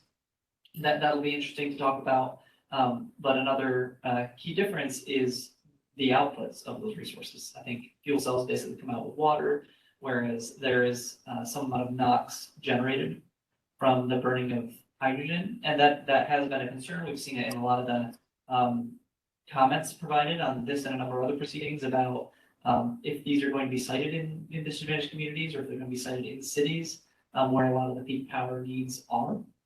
What are the concerns there? Is the level of NOx higher than existing gas plants, lower than existing gas plants? Is that a concern that you think could be mitigated somehow? And just talk about that briefly. I can speak about that. Certainly, the current combustion of hydrogen in combustion turbines, for the most part, would result in higher NOx. However, the combustors that are being designed as retrofits would have similar output of NOx, so they would have the same, more or less the same as current natural gas fired machines. And there's also the point that post-combustion treatment can be placed on, we call it the back end of the machine, to remove the NOx. These technologies are well developed. They've been installed in many places on much larger plants with higher NOx outputs than low NOx combustors of gas turbines. And so that can be mitigated, the NOx output, even conceding that there will be a NOx output from a combustion turbine with a low NOx combustor that is in development. Let me provide a little clarification. So today, if you were to go put hydrogen in a gas turbine, right, let's be very clear. An existing gas turbine runs with an air permit. It runs with an existing permit that limits typically how much co-pollutants or criteria pollutants you can emit. And so if you all of a sudden start adding hydrogen to that mix, you still have to maintain that NOx limit, whether it's a pounds per hour, a ppm limit, whatever your number is. And so there's technology that exists today to mitigate NOx emissions from use of any fuel. As David mentioned, you've got kind of post-combustion after treatment that's very typical in the industry. And we actually demonstrated that again with the NIPA test that we were able to go run. We ran 44% hydrogen in that gas turbine. And with existing technologies demonstrated we could meet the existing NOx levels, the permit levels on that plant. And in the future, right, we think about these next generation combustion technologies that'll get you natural gas levels of performance. And you still may have to use that after treatment system many systems do today. I think what we're talking about is today and in the future that you have the potential for using hydrogen to be at the same NOx levels that you would be with natural gas. That's absolutely attainable with existing technology. And in the future, is there an expectation we could get that down to zero or close to zero? You'll never get to zero just because of the fundamental chemistry. You have nitrogen in the air, and at high temperatures that produces NOx. The only way to get to zero NOx with a combustion system is not to use air. On the other hand, the output of even the low NOx can be treated with post combustion to reduce it even further. Yeah. So given the low concentration, yep, the efficiency of that is not necessarily particularly high. Yeah. Yeah, no, and I think you're right, David, right? You can, if you think about different parts in the US where the emission limits are the emission limits in many parts of the US are very low, and you can obtain that using existing technology. So you won't be zero, but you'll be very, very low. Okay, thanks. And so that's one of the kind of emissions / pollution concerns that we've heard from hydrogen. The other is obviously the leakage. Due to the differences with other types of gaseous fuels, we know hydrogen is pretty sneaky. It can find its way out of a lot of places, but we also know it is also a potentially climate warming gas. So what are the leakage expectations in, say, pipelines, if we do pipelines, or on site, if you're going to be using storage on site and combusting it or using it in a fuel cell? Well, I think as Jeff mentioned, and I mentioned before, there already is existing pipeline network of hydrogen. And so I would expect that there really isn't a technical impediment to, making sure there are no leakages of hydrogen. I don't know if that blanket statement is, no, I think that's the state of technology right now. I'll add something on that. I mean, most of the methane so hydrogen's got about 3 times the diffusion coefficient of methane. And so, if there's leaks in pipes or something, it'll come out 3 times faster. But most of the methane emissions don't have to do with the distribution system that we have for it. And hydrogen, unlike most of it comes from the downstream harvesting of methane. And also the methane network is basically to every home. And taking hydrogen into these smaller networks and moving it in the same way is not something that I think a number of people envision. I don't envision hydrogen coming to every home, but larger distribution systems between major power users and consumers, the amount that leaks from those places is not the primary risk element to fugitive emissions. And also, you mentioned something about the greenhouse gas impact of hydrogen. It doesn't have one. It has a secondary impact because hydrogen can interact with radicals in the atmosphere that are important in breaking down methane. However, there's a huge respiratory process of the planet to emit and to take up hydrogen. And it's not clear that the amount of leaks that would happen in a full hydrogen global system would be higher than kind of the uncertainty in the natural processes that exist already. Hydrogen can have this impact in a secondary way, but it's really not quantified well how big that will be. So, and it really is only the way that hydrogen impacts other emissions like methane. So if methane becomes removed from the leak problem, then hydrogen by itself doesn't have these same issues. So there's a number of issues with the chemistry of hydrogen in the atmosphere and the global warming potential that need to be dealt with properly. Yep. Hey, while we're on the topic of fugitive emissions, I've been looking at the comments in the chat, and I do want to make sure we get a clarification. When we talk about NOx, right? We're talking about NO2 and NO3. We got folks talking about NOx is a greenhouse gas.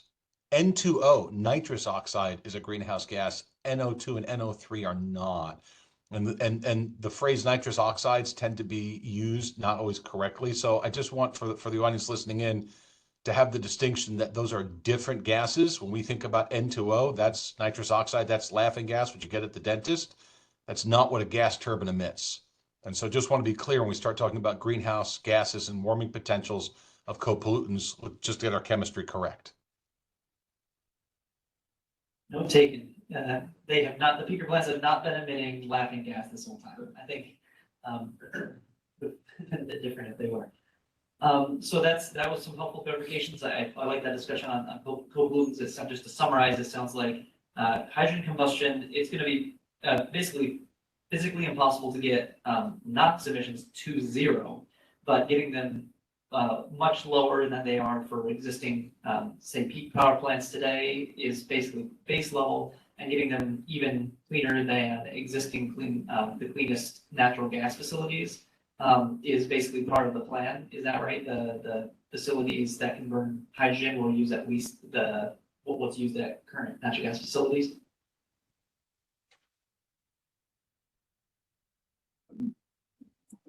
The emissions will be at least similar, at least at the level that they are now, if not better.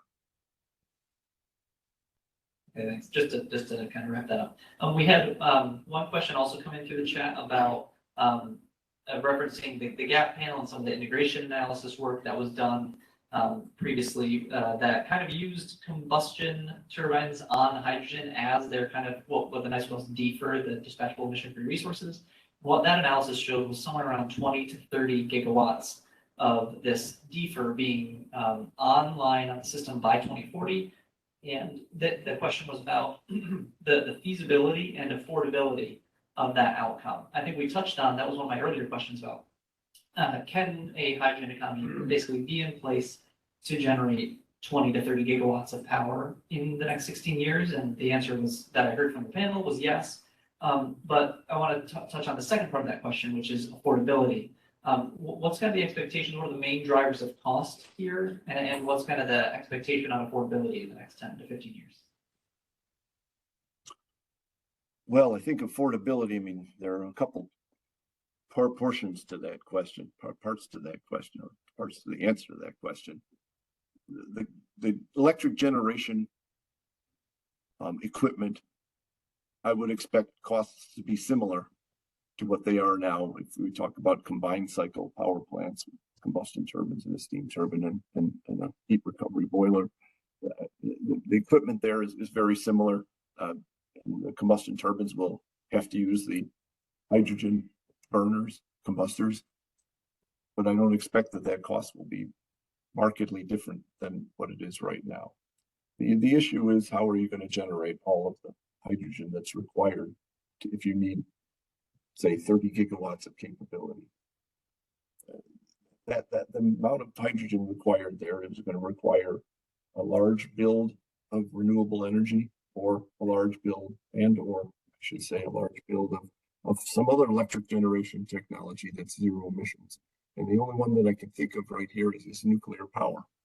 And you can generate large amounts of electricity on a continuous basis with nuclear power to generate the hydrogen that's required to have the flexible defers, as they've been called.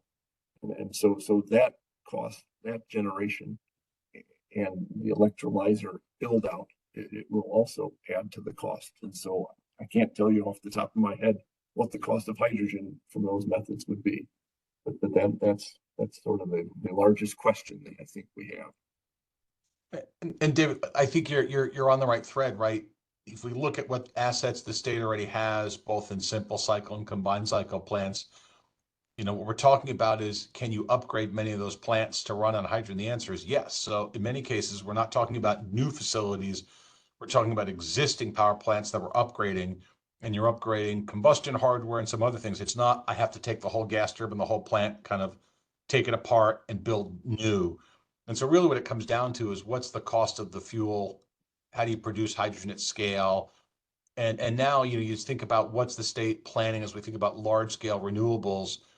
In the sessions yesterday, there was discussion around how do you move, if you have a large amount of renewables upstate and you end up with congestion in your power lines to New York City, you don't have to curtail that renewable power in upstate New York. You could have your electrolyzers be there, and now start, when you've got lots of curtailed power in upstate, start producing hydrogen, which you can store.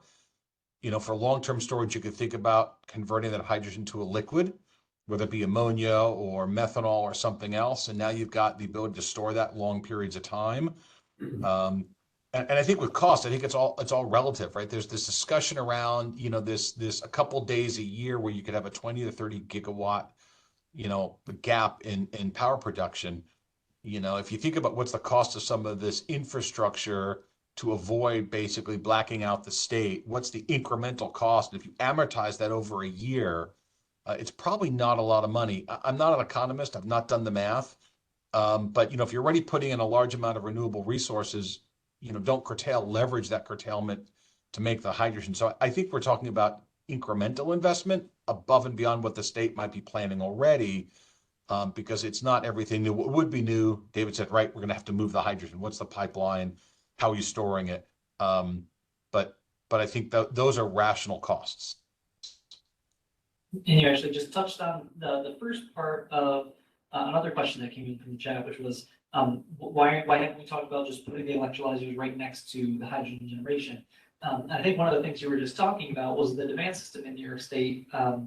The place where we need peak power is not necessarily the place where we have lots of extra clean energy to make the hydrogen. So as you were mentioning, we might have those transmission constraints downstate where we want the generation, which could potentially be, hydrogen fuel cells, something like that. And we need to make the hydrogen, but we don't have the energy down there to necessarily run the electrolyzers all the time. So siting the electrolyzers in upstate where that extra power is could potentially answer that question of, it's really the transmission constraints, the energy constraints, why you might want to consider having electrolyzers in a separate area. Okay. So I think we've touched on kind of leakage in the pipelines. We've touched about the co-polluts, the feasibility and affordability. Bryan, in your work, do you have any comments you wanted to share about the development of the hydrogen industry, or how you see this evolving and how it might impact the affordability of, say, a 20 gigawatt hydrogen power system in New York State? Yeah, I mean, one of the challenges with hydrogen is it becomes much more economic as it scales up. And going between where we are today and kind of fully built out future has a large cost barrier. And this is where some of the things like the hydrogen hubs will play a role to try to seed the areas where this is done. My biggest concerns for hydrogen revolve around the pipeline and the bulk storage aspects of it. I've worked in fuel cells for almost 30 years and in electrolyzers for around 10. And what I can tell you is that those technologies are to the point that with some reasonably predictable advances, the fuel cells are pretty much already there for transportation. They can be adjusted for bulk power as well. But the electrolyzers have a few uncertainties that are left in them. But following the cost trajectory of other relatively similar technologies like fuel cells or solar or wind, if you look at cost and learning curves, they'll get there. But right now, if you're in California and you're looking to pay $20 per kilogram of hydrogen at the pump, which is what it's going for, even though their cost of production is only $1.50 a kilogram, most of that extra cost is based on the difficulties of handling small amounts of hydrogen economically. And so a large amount of these challenges are going to be in committing to building out the infrastructure to make the costs of the entire commercial system more viable. And so that's some of the comments I'd probably throw in that area. Excellent, thank you. So what we're hearing time and again from the panelists is the infrastructure, the actual system, it's not necessarily creating the hydrogen. It's not necessarily using the hydrogen. It's all that stuff in between that seems to be the bulk of the cost and the difficulty. And I want to go back to one of the things Jeff had said earlier about permitting and investing in that infrastructure basically being the main barrier, because the kind of the technical issues are being solved as we speak, but that those infrastructure issues are things that just take time, effort, permitting, and maybe even some investments in.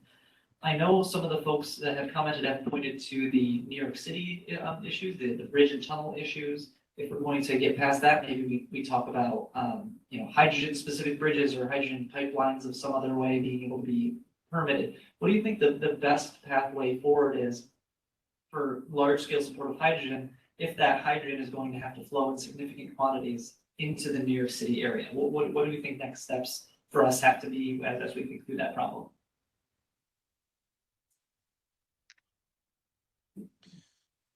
Like, I think if we're talking about a molecule, you've got a couple options. If you look, a simple way would be to say if you were fully committed to not just hydrogen, but to to having other sources of carbon. The previous panel talked about making renewable or synthetic natural gas. If you did that, you could flow that through existing pipelines, no problem. If, let's say, you were going to make hydrogen upstate and wanted to transport that down into New York City, you're going to need the infrastructure to do so. Are you repurposing natural gas right-of-ways to put in new pipelines? Are you going to go retrofit existing natural gas pipelines? There's a bunch of technology work that's happening. Bryan might be able to speak a little bit more about pipeline capabilities and studies that the DOE is doing. But I think the decision would have to be made if you're going to move the molecule from outside New York City into New York City. What molecule do you use, and what's the pathway? Existing right-of-ways, existing pipelines. Would the state permit a new pipeline into the city? And I guess then the question just becomes, though, what's the hydrogen being used for in the city? As Bryan said, it may not be likely that you'd want to bring hydrogen into every home. What's the hydrogen being used for? Is it being used for, let's say, fuel cells? So you've got to bring it into, the equivalent of a hydrogen fueling station. I think there are a lot of open questions that have to be answered first. Yep, that's a good point. I think the end use we're talking about here is basically, a handful of large-scale generation facilities, and so it's, we'd have to consider what the best options for transporting the fuel to those specific locations would be. So Bryan, do you have any takeaways from that, from your work? I have exposure to things, and if you look at what some of the hubs are talking about, you can also gain some insight from this. There was also a question in the chat earlier about what the highest value uses of hydrogen are. And the highest value uses of hydrogen don't tend to be in electricity generation. They tend to be in transportation, or in ammonia production, or in refining processes. So right now, half of the hydrogen, there's 10 million metric tons, between 1% and 2% of the country's energy that runs through hydrogen right now. It's just that it goes into upgrading crude oil, and it goes into ammonia production as the two major places. Those are going to be, as long as we're using crude oil, or if we switch to biofuels are actually even more oxygenated, so they're even higher demanding of hydrogen to upgrade. So there's these two large markets that currently are being served by hydrogen, and that's the reason we have these 1,600 miles of pipeline that are predominantly along the Gulf Coast for hydrogen, and we have all this experience with hydrogen. Now, those areas are where the highest value propositions are, because those markets are willing to pay more for hydrogen than the other markets, and because they're the hardest to decarbonize, and they have the most criteria pollutants in urban dense areas. So transportation and industry are always done in urban dense areas where there's a higher toll on human population. Power generation is typically done at some distance from downtown. And then wires can carry that energy to the places where the populations are more dense. So there's these trade-offs in terms of where the hydrogen has its highest value proposition and what the local impacts of using that hydrogen are. Cheap in the proposition for green hydrogen is that as we build out more renewables, we end up making a lot of uneconomic energy, and hydrogen has this ability to chase the cheap electricity and help valueize it and enable larger renewable build out. And so the same way that cheap electrons can flow into hydrogen for some of these applications, some of that hydrogen can spill over for other applications like peak demand on the grid and other places. But in general, the electricity market isn't the biggest goal for hydrogen, but hydrogen can help with increased renewable penetration by taking that energy and then moving it from the grid sector into transportation and industry in some way. Yeah, Brian, I like the thought of thinking about hydrogen as a vector. It allows you to basically time shift or in distance displace your renewable power. You can move it in time by storing it, or you can move it from point A to point B where you couldn't necessarily move an electron, or you can't cite renewables, right? We're not thinking about putting up a couple of gigawatts of wind farms in Manhattan, but you can move renewable electricity as electricity or hydrogen into New York City. So I like to think of hydrogen as this vector that allows you to do things with renewable power you couldn't necessarily do if all you had was wires and wind and solar and hydro. Yeah, and if you just close loop it to New York, it's one thing, but if you move it to Nebraska and Kansas, you can take that energy and bring it all the way to New York as well. Yeah. And it can serve the load pockets that have come up that exist in New York, in New York City area, for example, and serve the load right there, which can be very important for maintaining the local grid in that particular locality. Look, and I think I'm just going to go back to our experience with New York Power Authority, right? The plant that we worked with is a peaking plant. Its job is to come online when you've got peak demand, let's say in the summer. Now, understand that peak demand may shift to the winter as we continue to electrify devices. But if we think about the gigawatts of offshore wind that New York wants to put in place, what do you do on days when you're producing more wind than you can handle? Well, if you make hydrogen, and whether you keep the molecule as hydrogen or something else, and whether you're going to use a fuel cell or a gas turbine, you've got infrastructure ready to move electricity from Long Island into New York City proper. What if you thought about having those peaking facilities, and whether it's some amount of battery and fuel cell and gas turbines, but you can now charge those batteries, make the hydrogen, and when you have extra demand, you've got those dispatchable resources there, and you can leverage some existing resources. But again, to me, it's this concept of how do you go leverage the molecule as a way to go time shift renewables. And I think it's just so critical. And again, you could use the hydrogen for transportation and all our other activities. And I think the other thing is once you start making hydrogen at scale, what you start finding out is there are other use cases for hydrogen, because now you have enough of it that people can start thinking about for local transportation or other things that you might not think about because it's just not available at scale.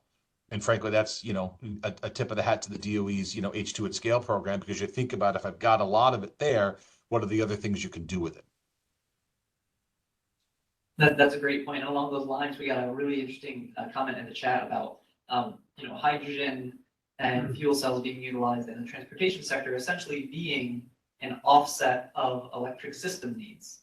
Because now you don't have to necessarily build electric infrastructure to charge electric vehicles. You might have, a different time you're able to, create that hydrogen and have a hydrogen available fuel cell. So there's kind of an offset concept there as we were discussing about making hydrogen that vector. You can point in whatever direction you think is most important at the moment.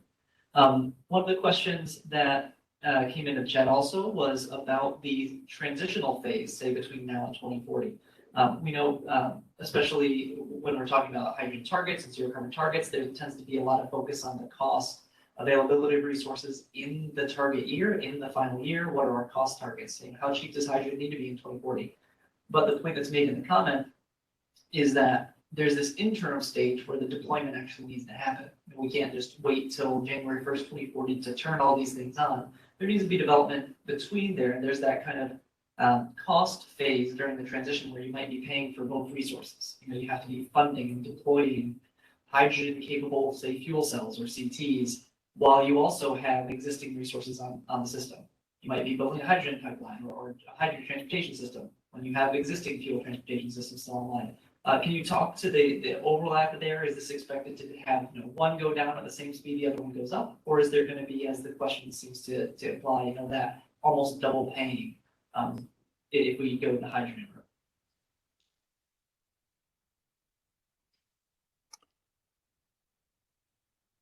Well, I think on the thermal generation, electric generation side, I think that transition, I mean, with combustors that are available for hydrogen, for the advanced class, well, for all the gas turbines, I think those can be retrofit on a rather, on a schedule that will allow it to happen in a rather, I don't know how to say it, but deliberate way. And so that I don't see that on that side of the equation that there will be any that the transition will be particularly difficult. And since in a lot of cases, as Jeff has pointed out, it's really an incremental change, and the incremental cost is relatively low to swap out combustors in large part. That the costs there won't be particularly high either. So the question becomes building the pipelines, building the storage, deciding what form the storage would take for hydrogen. Those are the items that would require a transition plan with a lot of forethought applied. Yeah, let's be clear, right? If you think about, you're going to put in large amounts of renewable assets, you're going to put in the electrolyzers, you're going to put in the infrastructure to either move electricity through high voltage lines, or you're going to have new pipelines to move the hydrogen. Those activities will take significantly longer than it would take just to upgrade the gas turbine, right? Or to maybe bring in a fuel cell. So the long lead issues here are going to be the infrastructure, and the build up there. So I think you got to think through, if you wanted, let's say, by 2035 to have a certain amount of hydrogen-based power generation, regardless of gas turbines or fuel cells, where's the electricity being produced to make the hydrogen? How are you moving the hydrogen to those sites? Think about the permitting process in the state and kind of just do that backwards of when would you have to start. If you needed it ready in 2035, would you start that planning process in 2030 or 2028? Just you think about the normal cycle. It doesn't take years to upgrade a gas turbine or install a fuel cell. I'll throw in one part of this, and it comes down to hydrogen is going to be not as economic if everybody tries to do it at the really small scale and then we grow to the big scale. Part of the premise for the hubs was to create large demand and use segments that would connect and become more economically viable. And then once those were in place, that can seed the next steps to it. And so a lot of this comes to making decisions about where to seed these things at scales that are enabling in more broader terms. There's the converse of that, which is the markets where hydrogen already makes sense. And the one that's not ammonia or upgrading crude oil is in forklifts. But in those cases, handling the hydrogen infrastructure is a much easier problem, which is why it works in that market as well. Going forward, we need to open up large markets, because the bigger the market gets, the more economic it gets for everybody. And I don't see this progressing as slow growth. I see it as kind of step changes when some of these infrastructural things help enable the overall cost economics of everything that's going on. Okay, so to summarize, there are some of those big chunk investments that will be required, but that's almost the more efficient way as opposed to trying to go small and in different areas and then scale up, because then you're essentially paying the premiums of that high cost, low volume hydrogen up front for a significant amount of time. Okay. There was a couple questions in the chat, I think probably for Jeff. Could you talk through the NIPA tests that happened and kind of the, what was the blending level, what was the outcome? Would you deem it a success? How did all that stuff work? What were the main takeaways there? Yeah, so this is a project GE did with New York Power Authority, NIPA, as well as EPRI, that's the Electric Power Research Institute, and their Low Carbon Resource Initiative. We took the gas turbine up to a blend of about 43% hydrogen blended with natural gas. That's hydrogen percent on a volume basis. We made no change to the core engines. Obviously, we made changes to some plant infrastructure. New York Power Authority secured hydrogen, which was delivered by tube trailer to the site. So we blended that hydrogen into the natural gas. What we demonstrated was with existing technologies, we could maintain, if you will, the existing NOx limits. So NOx emissions, we were able to show we could be at or just slightly below the existing permit. There is a report that is available from EPRI. It's a short summary of that work that's available online. I deem the test as a success because we demonstrated that you can, do the blending. We've done this kind of operation before, but 44% starts to get to be a very large number. The gas turbine operated very well with that. Again, we didn't make changes to the core engine, so I deem the test a success. And hats off. I don't know if we have anyone from New York Power Authority. Hats off to that entire team, who did the coordination work and the planning. The test was run incredibly safe. Safety was a huge part of that, and so hats off to that entire team at New York Power Authority and those that worked with them, from their contractors, and they did a great job coordinating with everyone. So I was very pleased about the result. Great. Is there some way maybe at some point today you could drop that link to either the press releases or the report in the chat for folks? Yeah, I'll pull up a link and put that in the chat window. Awesome, thank you. I think one of the last things that we haven't really touched on was kind of the cost comparison between the two options that we've discussed, the fuel cells versus the combustion of hydrogen. Is there just a quick handy number of a multiplier or some ratio that shows what would a fuel cell cost per megawatt versus a combustion turbine?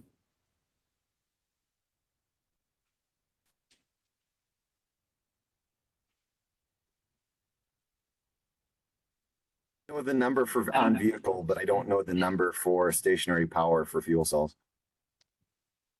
Okay, then let's go with directionalities. Are fuel cells more expensive than combustion turbines burning hydrogen at the moment?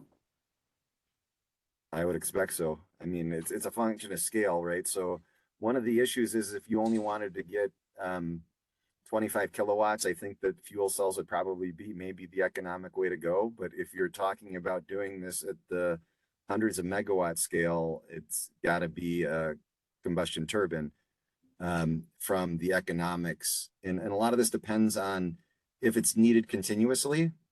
I think that it's a real easy call.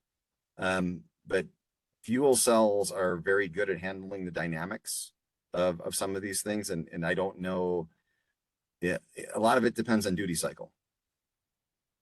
Jeff may have a lot more information on this than I do. And I think that we have to look at this from two perspectives. Brian, it's great information. Whether it's an existing asset or whether it's a new asset. If we look again at what the installed base of units are in New York, when we talk about what's the cost of burning hydrogen in a gas turbine, well, that depends. Is it a new gas turbine that you've just installed or an existing one you've retrofitted? And so I think, if I have to look at what's the cost of upgrading an existing gas turbine that might put out a couple hundred megawatts versus installing a brand new fuel cell for the same power output. Brian, correct me if I'm wrong. I don't think there's any comparison. No. Upgrading an existing gas turbine wins every time, kind of thing. No doubt. But if it's now the concept of a brand new gas turbine versus a fuel cell, I think the question becomes, you can go buy, you can go buy equipment today for a combined cycle power plant that'll put out hundreds of megawatts.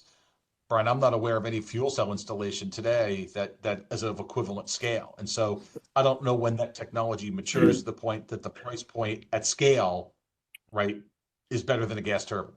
And the thing is that because fuel cells are membrane-based devices, they don't benefit from the scaling laws that turbines can.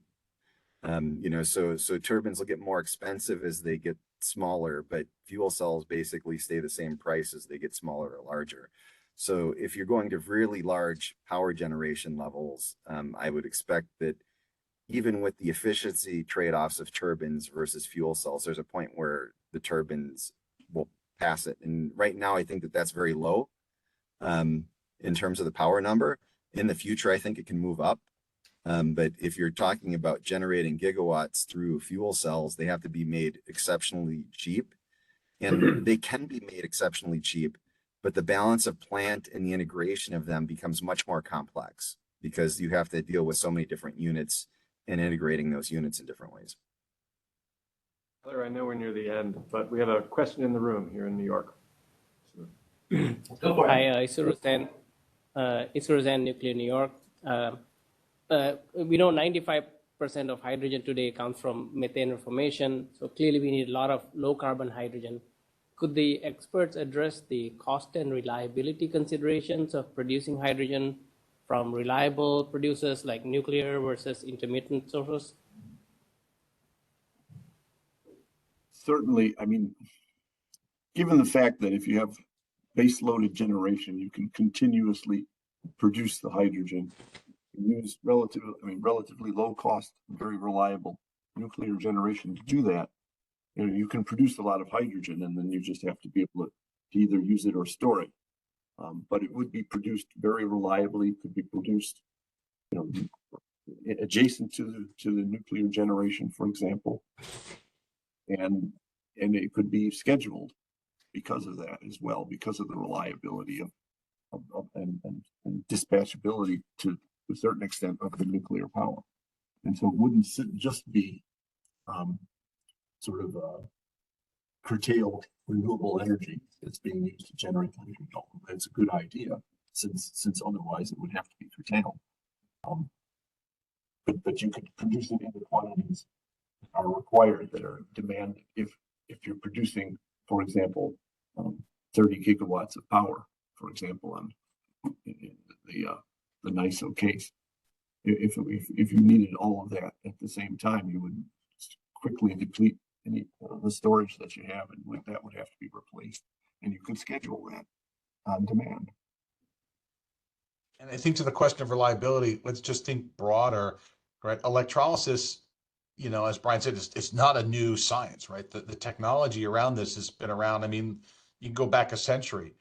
And so electrolysis is actually used in many chemical operations. And so if you think about the use of electrolysis, not just to make hydrogen, but as a fundamental technology, you know, there are companies who specialize in just making electrolyzers. So I think we're talking about an industry for some of the more traditional electrolyzer technologies, you know, have reached a level of maturity that I think you're getting to a point with, you know, issues of reliability, I think have been worked through, because these are technologies been used for decades. This is not something that is, you know, coming to the market for the first time in 2024 or 2040. Excellent. Thanks for those answers. I know we're probably a couple minutes over time. Justin, I think I'm ready to wrap. We answered most of the questions in the chat. There was a few that are still related, but I think we covered all the topics we were hoping to cover this morning. So I just want to say a big thank you to the panelists. I think we all got a lot out of that panel. I answered a lot of big questions today. So with that, I think I'm going to turn it back over maybe to Justin for a second as we set up the next panel. Thank you, Schuyler. I know we are struggling to get one of our nuclear panelists online. So, Rob, what I'm inclined to do is turn it to you to introduce the panel while we figure out how. Okay, it looks like Julie can access it after all. Great. So I'm going to turn it to you, Rob. I think we're ready to go.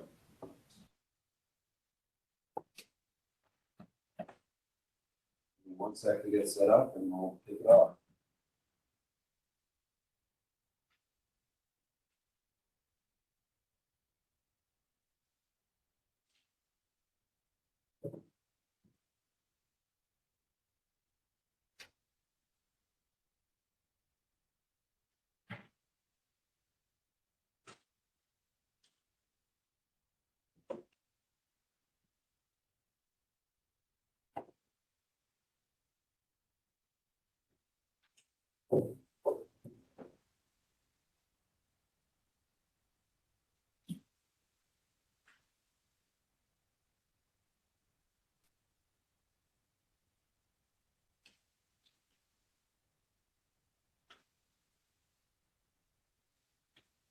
Okay, good afternoon, everybody. My name is Rob Habermann. I'm an advisor here at the department. This is the nuclear panel for the 0x40 Technical Conference. I'd like to welcome our three panelists. We're very lucky to have each of them. Professor Emily Liu, Dr. Rita Banarwal and Julie Kozeracki. Professor Emily Liu is a condensed matter physicist and nuclear engineer and the head of the Department of Industrial and Systems Engineering and professor of mechanical, aerospace, and nuclear engineering at RPI. She has extensive experience leading and managing multidisciplinary research into energy-related economic policy issues. Dr. Rita Banarwal is a senior vice president at Westinghouse, leading the development of the AP300 small modular reactor. Dr. Banarwal was previously an assistant secretary for nuclear energy in the Department of Energy and has held senior leadership roles across the industry. And Julie is a senior advisor in the Department of Energy's Loan Program Office and has acted as the lead for the cross-DOE efforts on the Advanced Nuclear Pathways to Commercial Liftoff report, which is required reading for anybody interested in scaling nuclear energy. So New York has a bit of a history with nuclear energy. We have 3 operating plants upstate. We have the Indian Point Energy Center located in downstate Westchester County, which began the decommissioning process for Unit 2 in 2022 and Unit 3 in 2021. And of course, an oft-forgotten, but certainly not for Long Islanders, the Shoreham Nuclear Power Plant, which was completed in 1984 and subsequently shut down before it ever began operations. Today, there's a lot of national discussion around what role nuclear may play in a low or zero carbon grid, particularly as the Vogtle facility's first unit in Georgia has now come online. For New York's purposes, we're trying to solve for the gap created by a mostly renewable system. And we're going to look here how advanced nuclear may fill that gap and what operational characteristics may help it do so. And when I say advanced nuclear, I really mean everything from generation 3 plus and 4 reactors to small modular reactors to microreactors. But I'll leave it up to my panelists to correct me if that's a correct interpretation of what that term may mean. And this is, of course, an examination of how New York may meet a zero emission grid by 2040. And as we know with nuclear development timelines, that basically means tomorrow. So with all of this in mind, I'd like to first turn it over to Professor Liu to kind of set the stage for us. I'll pull up her presentation here. Can you guys hear me? Thank you. You can. I'm waiting for your slides. On the way.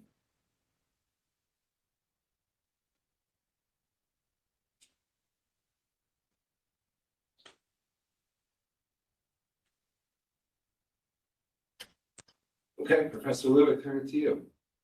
Yeah, thank you. Good morning, everyone. I'm really glad and thankful for being invited for this panel, especially for Justin. And today I'm going to just set the stage a little bit so later Julie and Rita are able to catch up with the things that I miss. First of all, I want to talk a little bit about the passion, the challenges, and future in nuclear energy. Can you advance to the next slide? Yeah, kind of refresh everybody since I'm an educator. The whole history of nuclear science and engineering come from these 2 founding parents. Einstein, which really had all the calculations in modern physics, which is basically nuclear physics, and radiation was discovered by Madame Curie around 1896. So these are really the 2 major foundations we have for seeing for the centuries after they have discovered. Next slide. All right, so now what does nuclear energy mean for us? What are the major opportunities or motivations behind that? Generally, the biggest benefit that we have is 1 uranium pure fuel pellet. If you see that finger right there, has as much energy as 17,000 cubic feet of natural gas, 149 gallons of oil, or 1 ton of coal. So that is the kind of energy density we are able to make full use of if we do it safely, and do it in a way that we can collaborate with the communities. So I do want to read through some of these things. It's getting a little boring when I read, but I need to refresh the major benefits that we have. So the energy density of uranium fuel and efficient operation leads us that 93 reactors in US right now generate nearly 20% of the electricity. And nuclear energy is a clean, low carbon, and efficient base load energy source. And nuclear power plays an important role in the achievement of UN 2030 Agenda for Sustainable Development. All these are coming from either NEI or IAEA. NEI is the Nuclear Energy Institute, and IAEA is the International Atomic Energy Agency. And also, of all low carbon energy sources, nuclear power is one of the few that can generate electricity, heat, and hydrogen, and even clean water. One of our research projects in the past is for desalination of water, seawater. And for the future, nuclear energy microreactors can be extremely instrumental to power remote community and disaster relief. That has a very special contribution that we think it can play. Next slide. And the challenges, of course, I know that everybody would think that waste and disasters like Fukushima are the major challenges we face. That is from public side. Of course, from industry side, usually the major challenge is the cost and the time span that for something that is uncertain. And interestingly, at the year that I was up for a tenure case, that was the year that we had Fukushima nuclear accident. So it was a fun ride ever since, even before and after. There's always so many things, so many complicated things around nuclear energy. Here I listed the major things that I think we need to deal with, whether or not we want to approach nuclear energy in New York State. There's waste issue. Of course, in advanced reactor, we hope the waste is as little as possible. But in the past, light water reactors, we are facing waste issue we still have to address. And there's cost that is something we just cannot get around.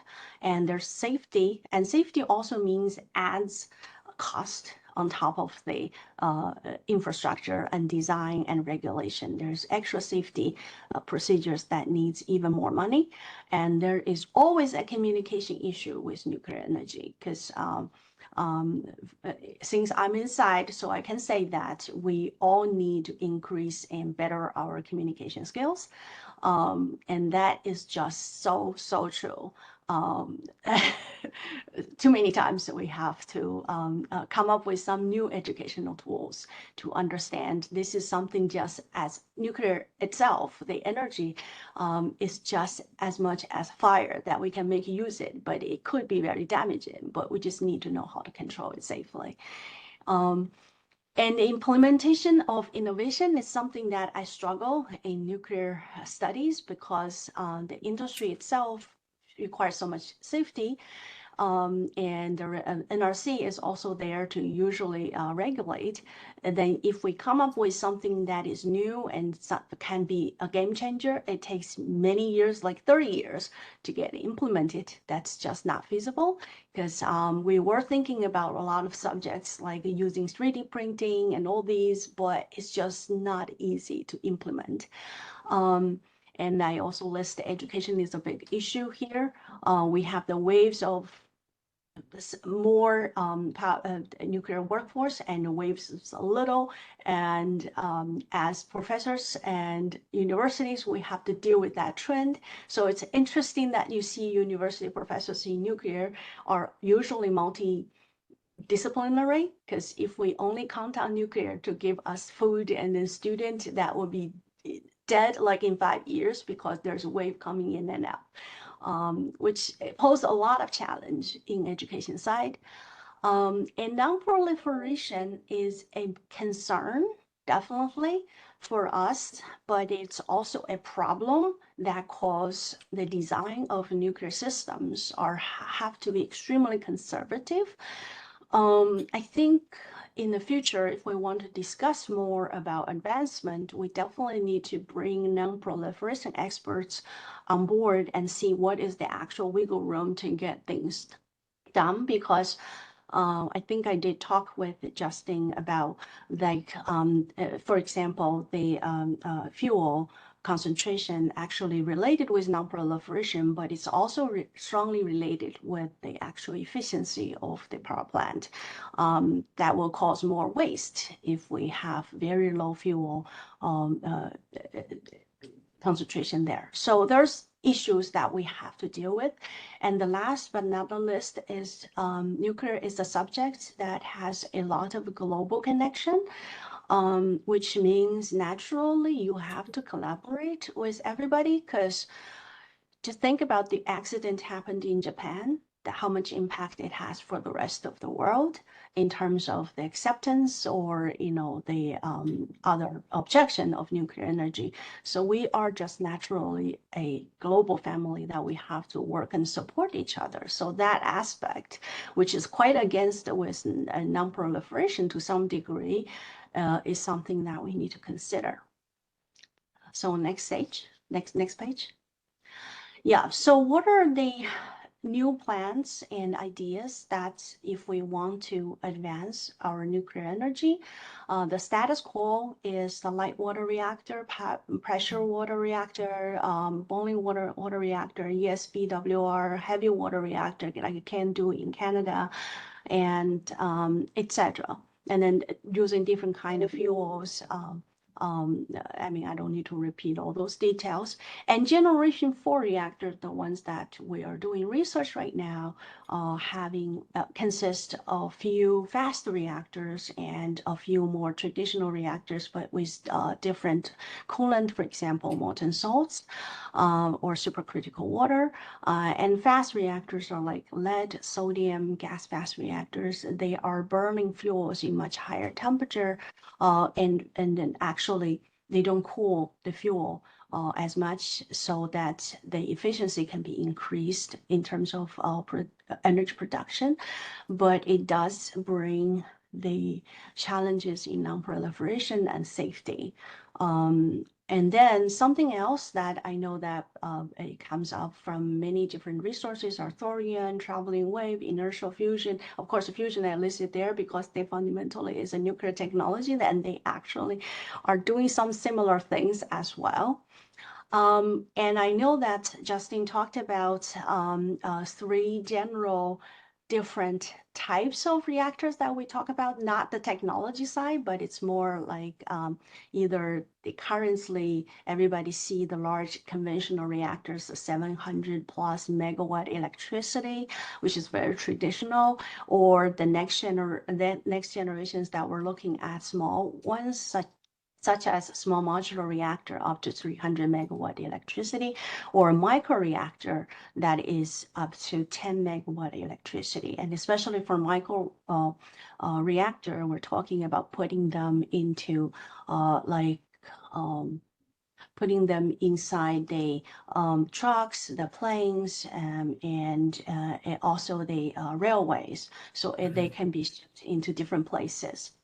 Next, no, actually, this is the last slide. So I think that's pretty much everything that I want to talk about to set the stage. And I'm gonna wait to hear back from Julie and Rita. And yeah, we will be answering questions afterwards. Thank you. Thank you, Emily, for setting the stage for us. That was a great presentation. Rita, I'll turn it over to you if you have any opening remarks you'd like to make. Okay, sure. I'm going to try to share my slides, and if not, I will just make some remarks. So just give me a moment. All right, let me know if you can see that title slide. We do. All right, very good, very good. So I just wanted to go over a little bit of, let me see if I can actually progress the slides here. It is not moving. Is it moving on your end to the next slide? Yep. No. All right.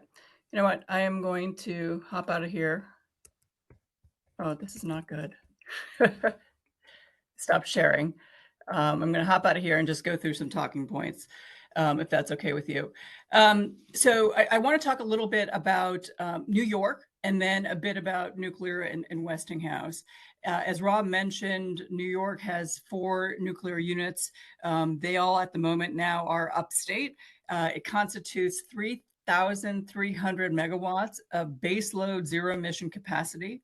They operate 24 hours a day, every day of the year, and they produce about 27 million megawatt hours of emissions-free electricity per year. So that's nearly half of New York's clean energy output. These plants employ 2,100 people. They provide 2,100 direct jobs, and then they create 3,000 additional jobs as you have maintenance outages and refueling and outages. What that does for the entire state of New York, it creates a combined set of jobs of over 25,000 direct and indirect jobs. So it's a very, very vital part of New York's economy.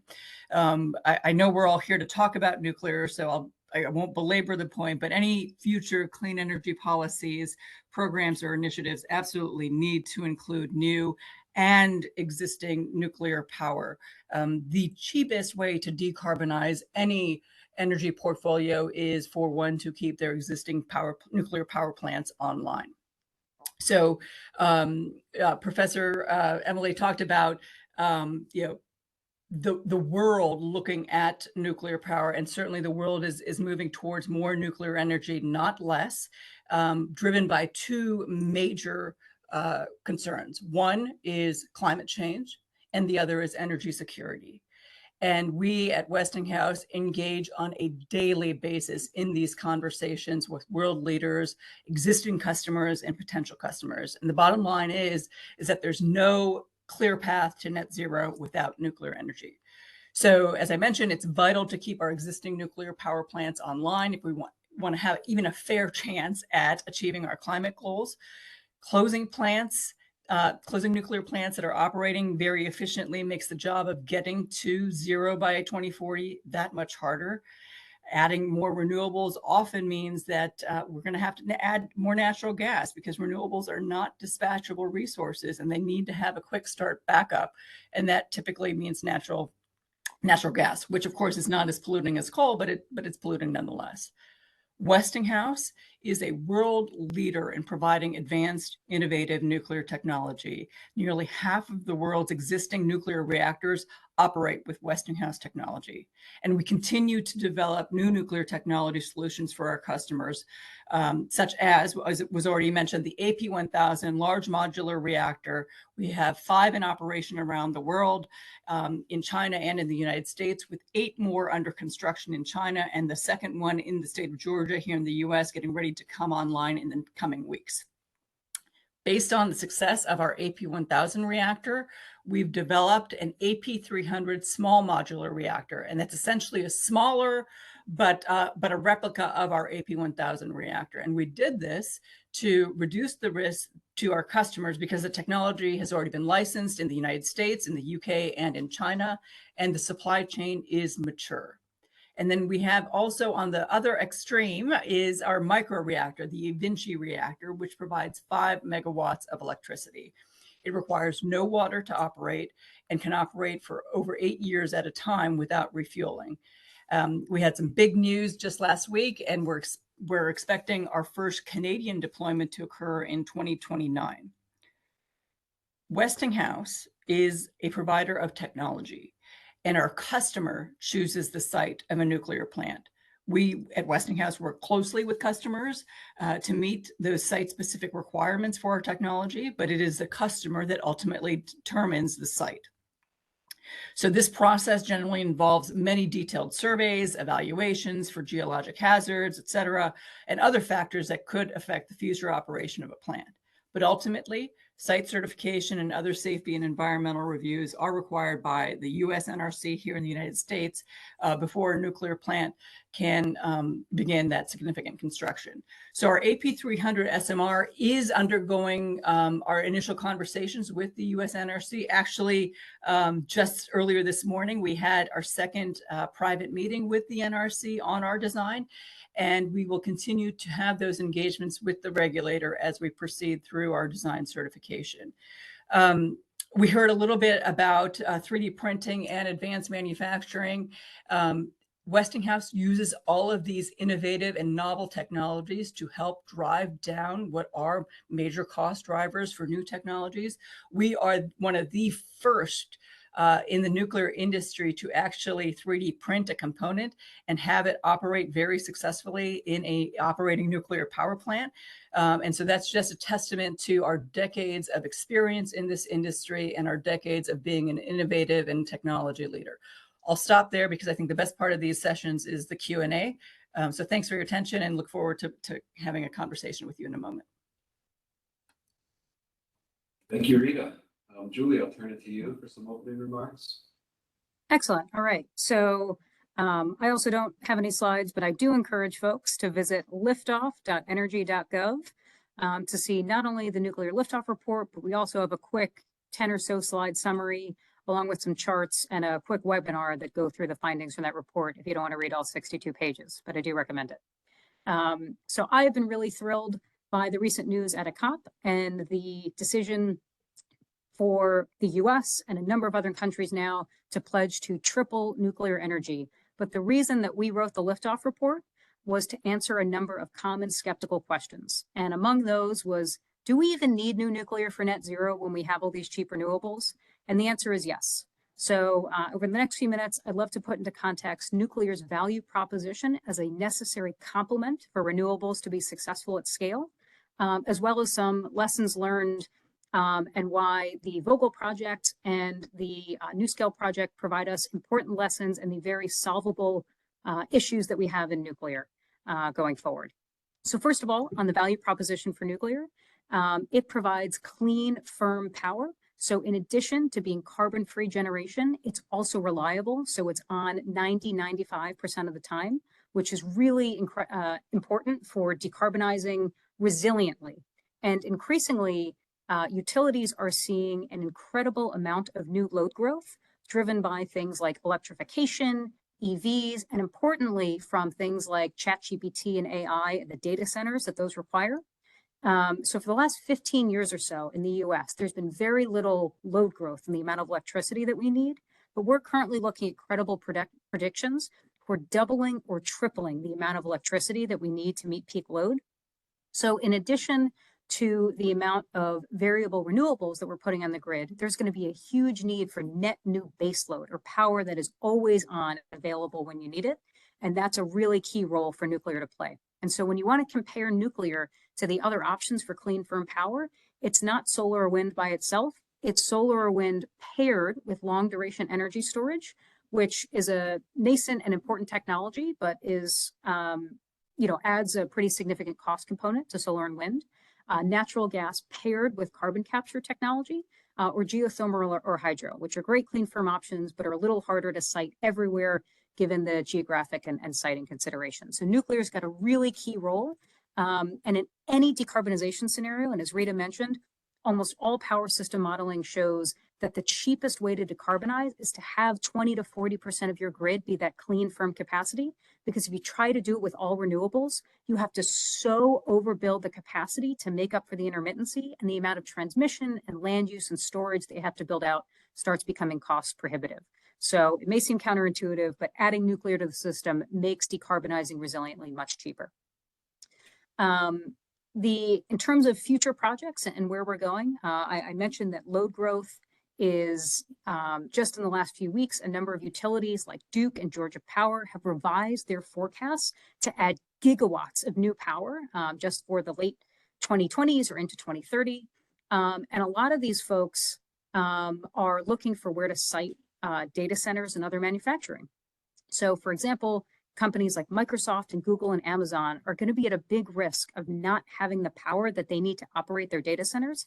And they're already getting turned away for locating data centers because they don't provide enough jobs by themselves. So it makes it tough from an economic development perspective. But if you pair the data centers with the nuclear reactors, that becomes a very compelling economic development proposition. And down in Georgia, now that folks have the clean, reliable power from Vogtle, so with Unit 3 online and Unit 4 soon to follow, that's going to be 2,200 megawatts of clean, firm capacity for likely 80 years.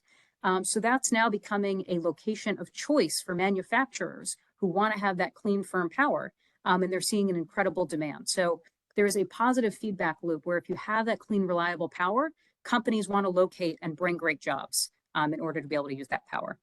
And down at Vogtle, so as Rita mentioned, they used the Westinghouse AP1000 design, and they also were able to use a $12 billion loan from the Loan Programs Office. And no one is more excited than me that Unit 3 is online and Unit 4 is to follow. And I want to explain some of the challenges that were faced at Vogtle, because obviously the project came in more than twice the cost and a number of years behind, but none of these were nuclear specific challenges. All of these were general mega project construction issues around the design, which is terrific, not being complete enough before construction, around the supply chain not yet being mature, around the workforce not yet being trained.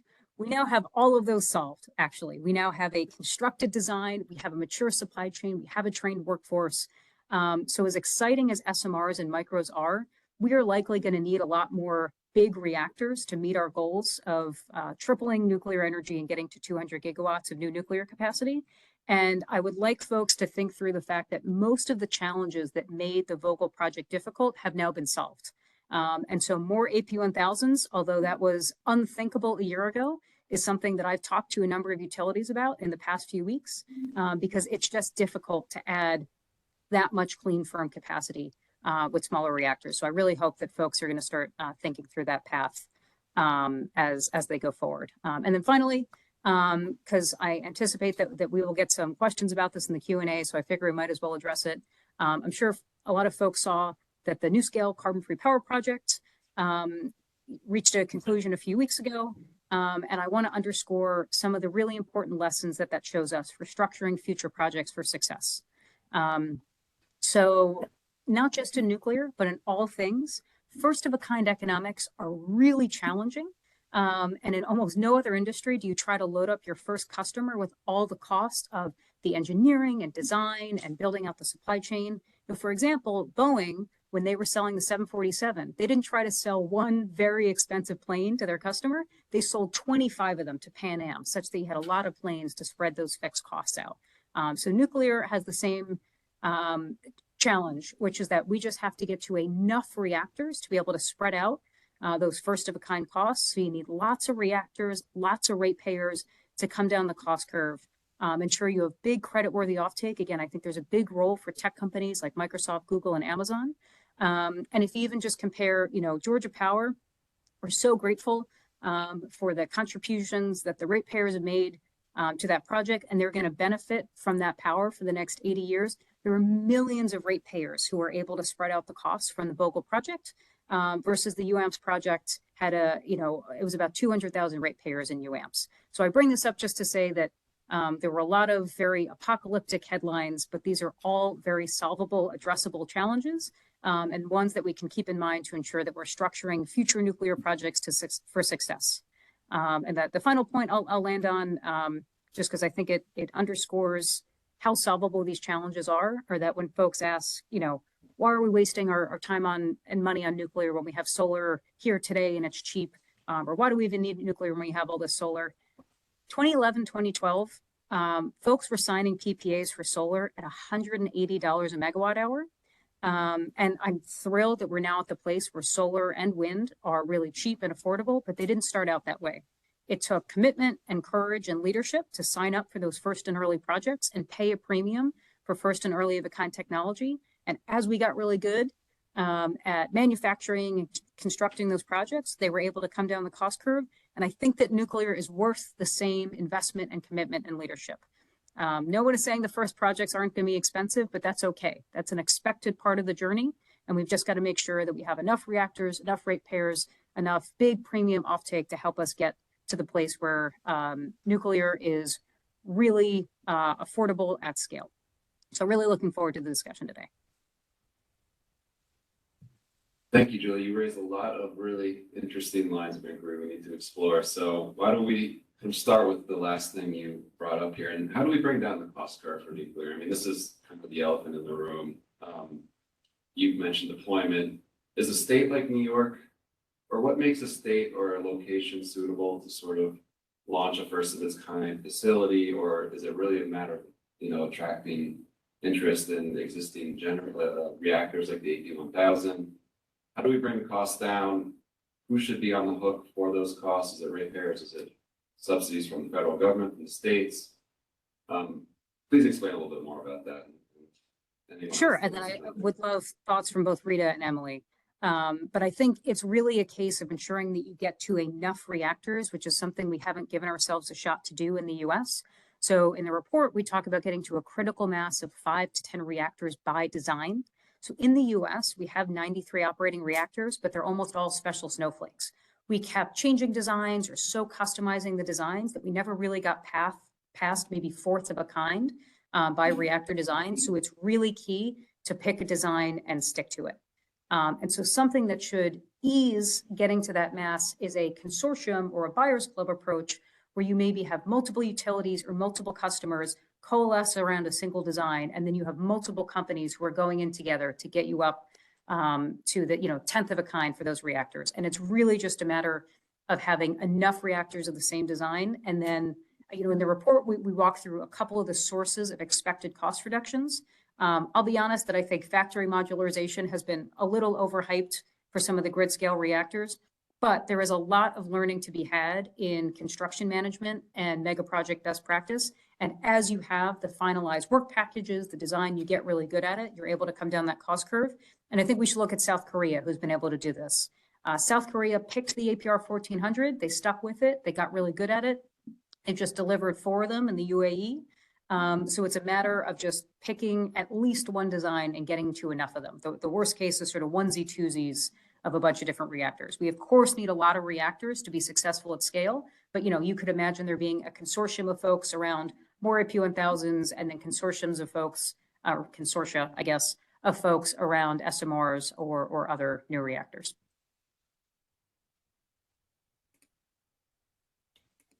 Rita, do you have anything to add? Yeah, I'll add actually a little bit. I'll expand on that, the modularization part, because it actually is something that Westinghouse has a lot of lessons learned on with our AP1000 construction projects. AP1000 is also a modular reactor design, and then shrinking it down to the AP300 design allows for actually more modular and factory fabrication. Modular construction improves the quality, and it also reduces the amount of field work that's needed. For example, in our AP300 design, we will have enhanced composite steel concrete modules, as well as equipment skid room and room modules. And being able to not have to stick build those on site dramatically reduces the cost. And this is all in addition to what Julie just said, is that we need to get away from first, second, fourth of a kind. We need to get to nth of a kind. And that, in addition, will really drive down the cost for these major projects, in addition to having simplified structures and proven construction techniques. So you mentioned 3D printing and advanced manufacturing, and I know with Vogtle, at least, we saw some issues with quality assurance related to the suppliers of the modularity of the design lends itself to suppliers being on the hook for perfecting this equipment that's eventually going to be used on site. So how do we resolve the issues with supply chain, quality assurance, and modularity rather than this bespoke construction efforts that happen, with nuclear in the past? So I'll start, but then I know Julie and Emily can chime in as well. The issue that we saw with Vogtle 3 in the US was a dormant supply chain for new builds. And like with any other industry, if something is dormant, you're going to have a lot of growing pains and hiccups and barriers to overcome as you resurrect that. Westinghouse was a major part of resurrecting that supply chain. And when we moved from Vogtle 3 to Vogtle 4, in terms of the construction projects, we saw the benefits of moving from that for essentially first of a kind in the US, right, in decades, to the next of a kind. Efficiencies were already being achieved with the what's called hot functional testing. Efficiencies were achieved with the fuel loads. A lot of efficiencies were achieved just in that next of a kind. And so we anticipate seeing a lot more of that because of us at Westinghouse helping what I call refortify or resurrect that supply chain in the United States.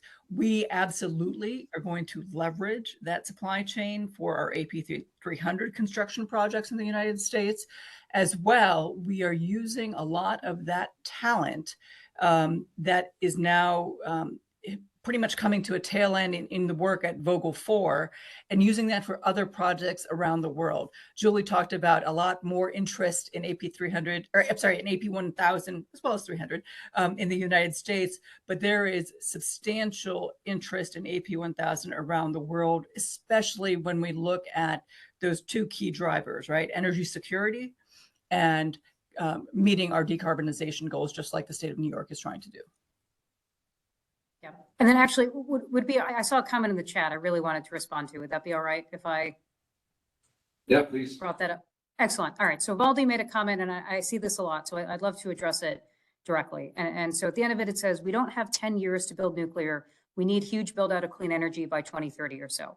And I want to be very clear. We should build all of the solar and wind that we possibly can as quickly as we can, and then we still need the nuclear. There is no one who is diverting money for solar or wind towards nuclear projects. This is not an either or.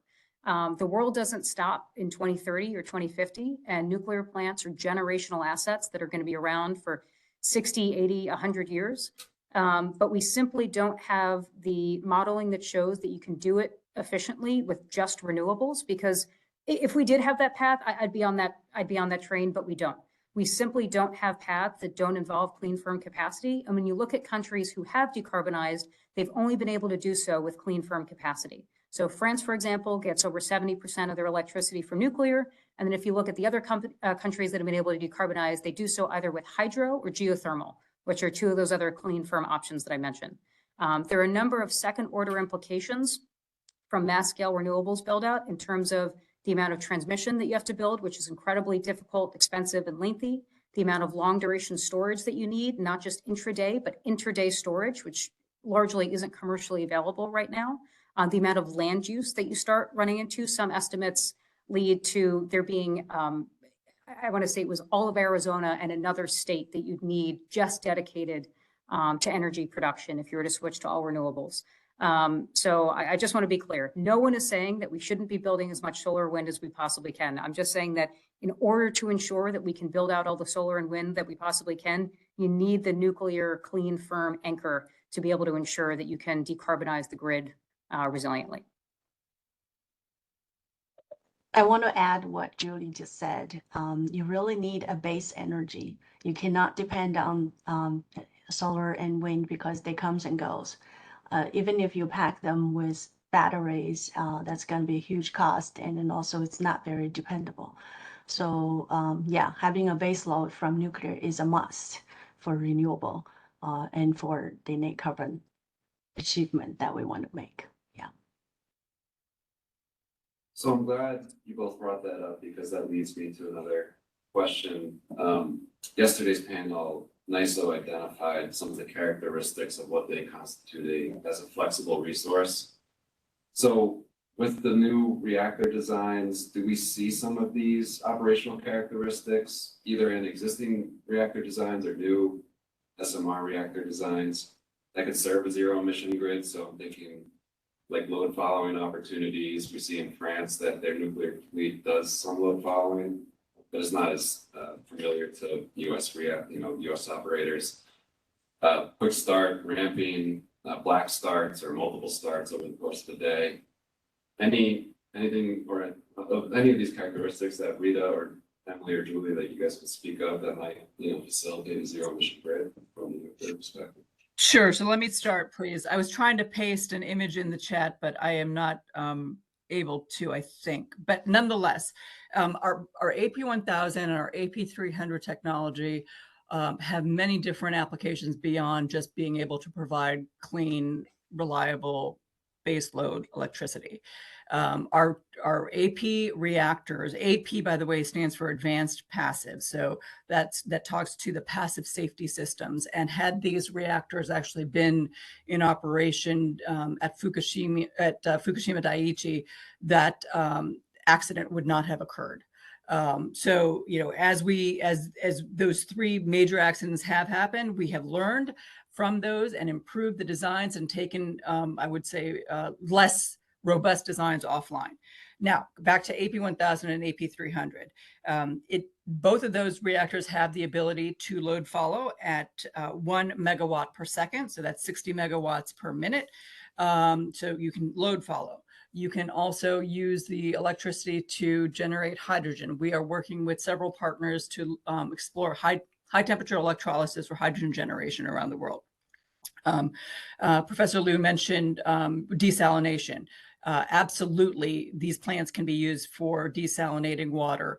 And the reason is that the process that's used around the world right now is very fossil intensive. So if you instead have a nuclear power plant in your neighborhood that's providing electricity, but also using it to desalinate water, you are getting almost a double, bang for your buck, if you will, with having that plant in your community.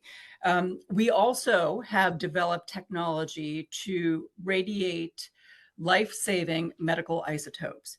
At the moment, many of these isotopes come from Russia. I hope none of you have had this happen, but we've, in your circles, you may have experience where family members or friends or colleagues have been impacted by their either diagnostics or treatment for cancer because of the shortage of some of these isotopes. Being able to generate life-saving medical isotopes using novel technology in nuclear power plants that are outside of Russia is another benefit of our AP300 technology. Additionally, providing district heating and also being able to use process heat from these reactors is very important. Very, very important and a very proud milestone for our AP1000 technology. The first demonstration of nuclear power to provide district heating in the entire country of China is from our AP1000 reactors. And that's really important as we go into the winter months in many parts of the world to be able to use heat from the power plants, from the nuclear power plants, as well as the electricity that's being generated. So I'll pause there and let others chime in.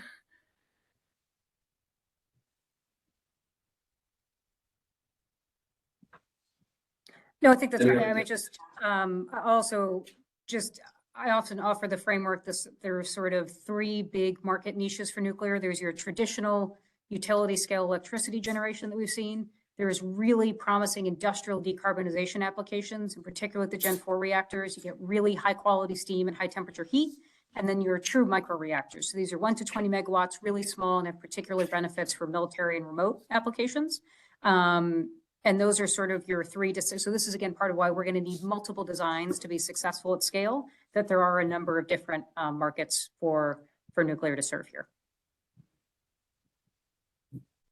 And I'll just ask Rita, so running the AP1000 or the AP300 as a flexible resource, you don't see any degradation or risk of accelerated aging in the reactor?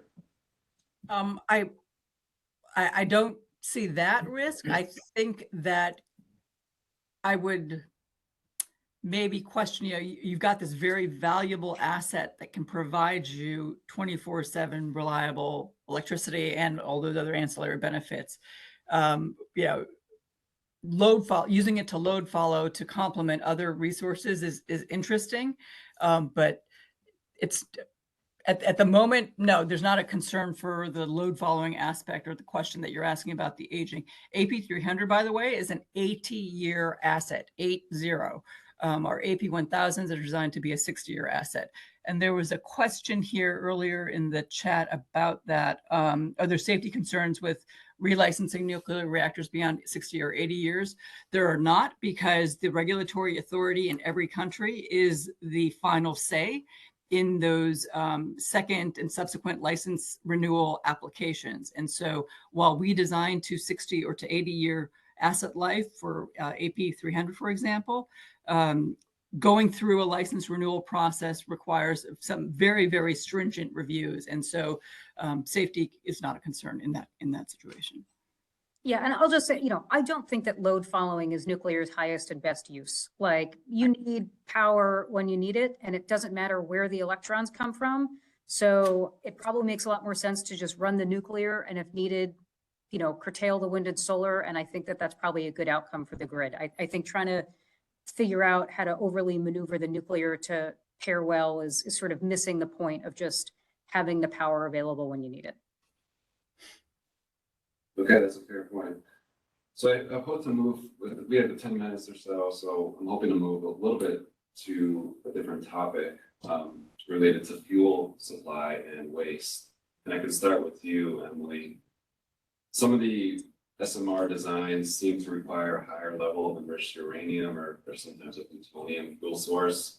Do we see any issues with supply, the domestic supply or even international supply to fuel these reactors, or if there's any proliferation issues attached to the Yeah, that's more industry related questions. Probably Rita has more say, but let me just say that in general, we have the capacity to supply fuels up to 5% for enrichment, but for the percentage that goes above 5% to 20%, I think we're building the plants that are actually supplying those fuels. That's the general statement that I see from my side. Maybe Rita and Julie can chime in for that fuel section. Sure. So Westinghouse is one of the only fuel fabricators in the world for nuclear fuel. And we have 3 different fuel fab facilities. One is in the United States, the other is in Sweden, and the other is in the UK. Our AP1000 and AP300 designs do not need high assay, low enriched uranium, which is what Professor Liu just talked about, the 5 to up to 20% enrichment. So we can immediately, start fueling these reactors with the existing fuel that has been in operation around the world in plants and proven fuel. That said, what Professor Liu said is correct, that there are many designs that are going to rely on high assay, low enriched uranium. And there are a few fabricators out there that the US government is actually working to continue to support with that high assay LEU fabrication. The issue is a chicken and an egg situation where these outfits cannot start to fabricate fuel and stockpile it when there is not a reactor that is ready to use this fuel. So it certainly is a chicken and egg scenario. Westinghouse does have a Gen 4 design, our lead fast reactor design, as well as our eVinci design that use different types of fuel. But because we are a fuel fabricator, we do a lot of R&D work in that space and work with a lot of different international organizations as well to ensure that we are poised to deploy new fuel when designs are ready to deploy them. Yep, I'll just add, the enrichment of high assay, low enriched uranium HALEU is not a technical challenge. It's purely a commercial challenge. So, you get uranium out of the ground at 0.77%, you spin it up to 5% for commercial fuel or LEU, and then you just spin it up to 19.75% for HALEU. So it's not technically difficult. It's just exactly as Rita mentioned. I will challenge the chicken or egg because I think there's a natural order of things, which is that if there are real signed contracts for real reactors, the supply chain will stand themselves up. They've made the very reasonable call now that they're like, hey, we don't see there being orders for reactors that need HALEU yet, so we're not going to put our own money at risk, which is tough to fault them for. So that's why, we need real signed contracts for real reactors such that the supply chain can confidently make those capital investments. I also want to add that I feel bad that we cannot answer many questions in the chat, but the very last one looks very interesting. So it's related to what we just talked about. How does the microreactor differ from the reactors used by the Navy in its ships? I actually visited submarine. First of all, is from the actual enrichment and microreactor that we have to up to 20% in terms of enrichment, which is by non-proliferation standard, versus in Navy, they can design their enrichment to as high as they want, which is pretty high, behind the fence. Very high. So that caused the efficiency, and the whole engineering system is quite different. So there would be submarines that actually can run 30 years without refueling, and that's not exactly that possible for microreactor. Yes, and the naval reactors are smaller pressurized water reactors, so not that different from the AP1000. It's the similar general type of design. They're smaller, but exactly as Emily mentions, they use much, much higher enriched fuel. So most of the micro designs out there today, including the Westinghouse one, aren't light water reactors. But most of a lot of the SMR designs or the AP1000 are very similar in that it's a pressurized water reactor of a varying size. And the reactors used by naval submarines and aircraft carriers are much larger than a microreactor. So their output is order of magnitude higher. 5 times around, at least. Yeah. Thank you all for addressing that. Yeah, that's a good question, and leads me to a question about microreactors. Julie mentioned in her opening statements about states seeing a lot of electrical load growth, and there's industrial policy that the U.S. is implementing now that is driving manufacturing capacity in the states. So what's the role for microreactors as industrial capacity comes online in places like New York? Is there a role for them? Can they serve industrial and large commercial loads? Is that how you envision microreactors rolling out, or is there a different use case for them? I think the first early market use case is going to be replacing extraordinarily expensive diesel generation. So there are folks in remote places paying $400, $500 a megawatt hour for diesel generation in places like Alaska, for example. So probably some of that first and early market for the microreactors is going to be replacing really, really expensive. But I think that moving forward, there is certainly a use case. I don't know if it's micros necessarily, but certainly smaller reactors, because you look at Dow, for example, right? So Dow is now in partnership with X Energy to build their first XE high temperature gas reactors. And that's because Dow benefits in their industrial processes from the very high quality steam that they're able to get from those reactors. So I think you will see a number of industrial companies looking to make those partnerships. I will note that none of the companies I talk to are interested in constructing, owning, or operating the reactors themselves.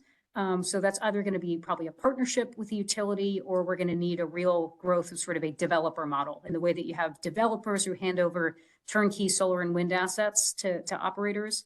We may need something similar in nuclear, but very unlikely that those folks are going to move into the nuclear construction and operation space themselves. And the other areas that we're seeing a lot of interest for our eVinci reactor, certainly those areas that rely on expensive diesel being trucked in, communities, as well as military applications, remote areas.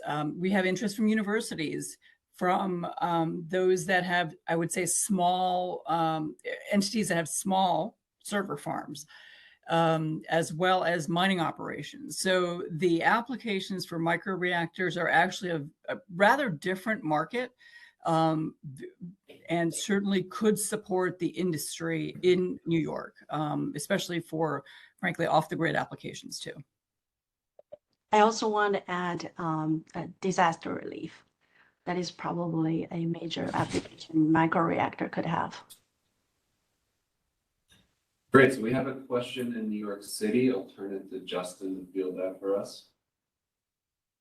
Thanks, Isurus and Nuclear New York. So we are here to identify and act on the gap left from pursuing a largely renewables only policy. To Julie's point about early leadership encouraging new technologies, New York just contracted offshore wind at $145 per megawatt hour. So question is, what can DPS do to encourage the same for nuclear?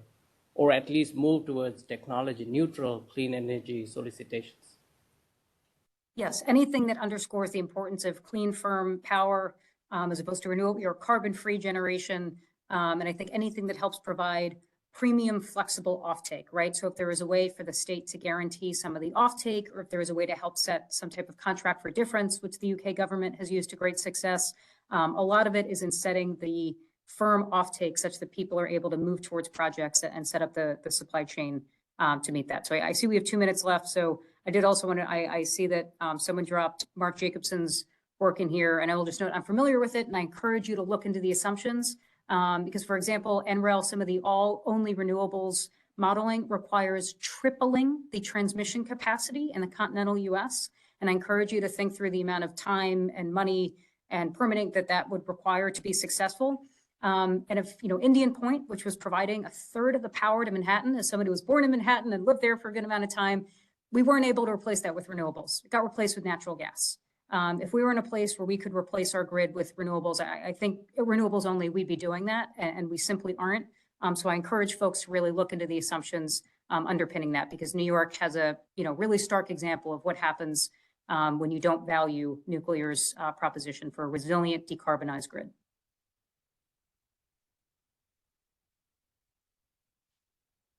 So I'll just put out kind of one last question here. New York specific, we obviously have the 4 units operating upstate. Are there benefits in your work that you've seen to co-locating new nuclear development at existing facilities, or at shuttered fossil fuel power plants, or at even national labs? What have you seen on that front? Absolutely. And that is part of why our 1706 program was created by the Inflation Reduction Act. As a result of the IRA, LPO has $250 billion in loan authority for exactly that, for repurposing existing energy infrastructure. So putting new nuclear at existing nuclear, you can use the workforce, the security, you've done all the siting work, and replacing coal with nuclear, we think, is an excellent value proposition. So we have very low cost debt at the Loan Programs Office explicitly for this purpose, and it pairs very well with state grant money, may I add.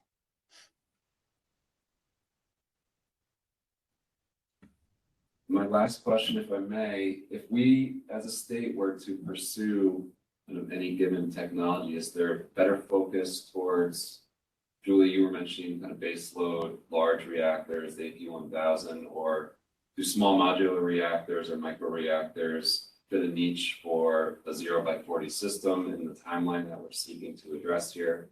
17 years is a pretty short amount of time. So anybody wants to kind of take a crack at that, where's the best avenue for us to look at this moment in time? The most economical option is the large gigawatt scaled plants.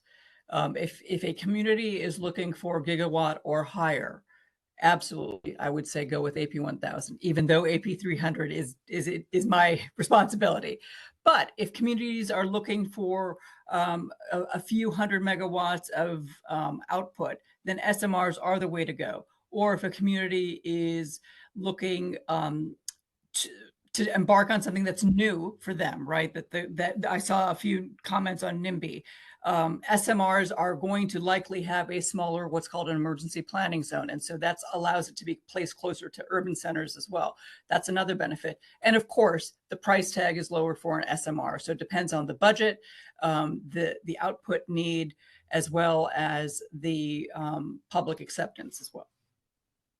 So I apologize. I actually have another speaking engagement at 12:30. I'm going to put my email in the chat, and I encourage anyone to reach out with input on the new liftoff report, questions about the Loan Programs Office, or anything else. I really appreciate the engagement questions today, and I hope New York is able to be a leader in new nuclear. So thank you very much. Thank you, Joe. I want to add one more. I want to add one more sentence. Anything related with nuclear energy. I love NIMBY, by the way. That is a good acronym. Not in my backyard. We need to involve community, and we need to think about nuclear waste issue. We cannot just see the front end, the industry aspect and all that, but the acceptance, the public opinions, and how to work with our frenemies, the friends and enemies together will be a path forward. We cannot just stay inside and think about all the designs ourselves. So that's my final take. Thank you for making that point, Emily. And I want to thank you and Rita and Julie very much for participating in this panel. It was an excellent discussion, and I hope everybody got something out of it. So thank you so much. I will turn it over to Justin to close us out. Thanks. Yes, I'll also say thank you to the panelists for covering a lot in a short span of time. I'm going to put this up.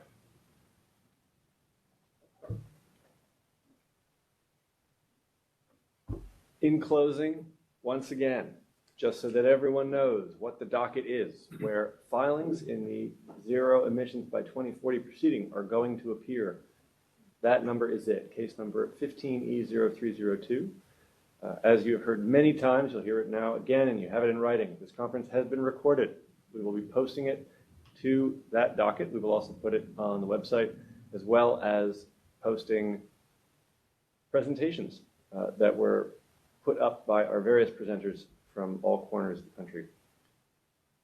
I also wanted to make sure, just so we don't forget, that those other two bullets are noted. Deadlines for responses to the other notice. That is not the one pertaining to this conference, but the questions about the meaning of key terminology. Those are due on January 19th, the coming year. And in addition to filing comments in response to that notice, if you would like to file post-conference comments, responsive to points made here, responsive to omissions that you wish had been covered here, you may do so in the same docket. As I mentioned at the top of this technical conference, it is a big and chock-full docket. So please label your files and title things in a way that makes it easy to find them. We're going to find them, but for your fellow stakeholders and others, that would be a help. So thank you all for coming. We hope this was as informative to you as it was to the Department of Public Service. And with that, I'll close this out.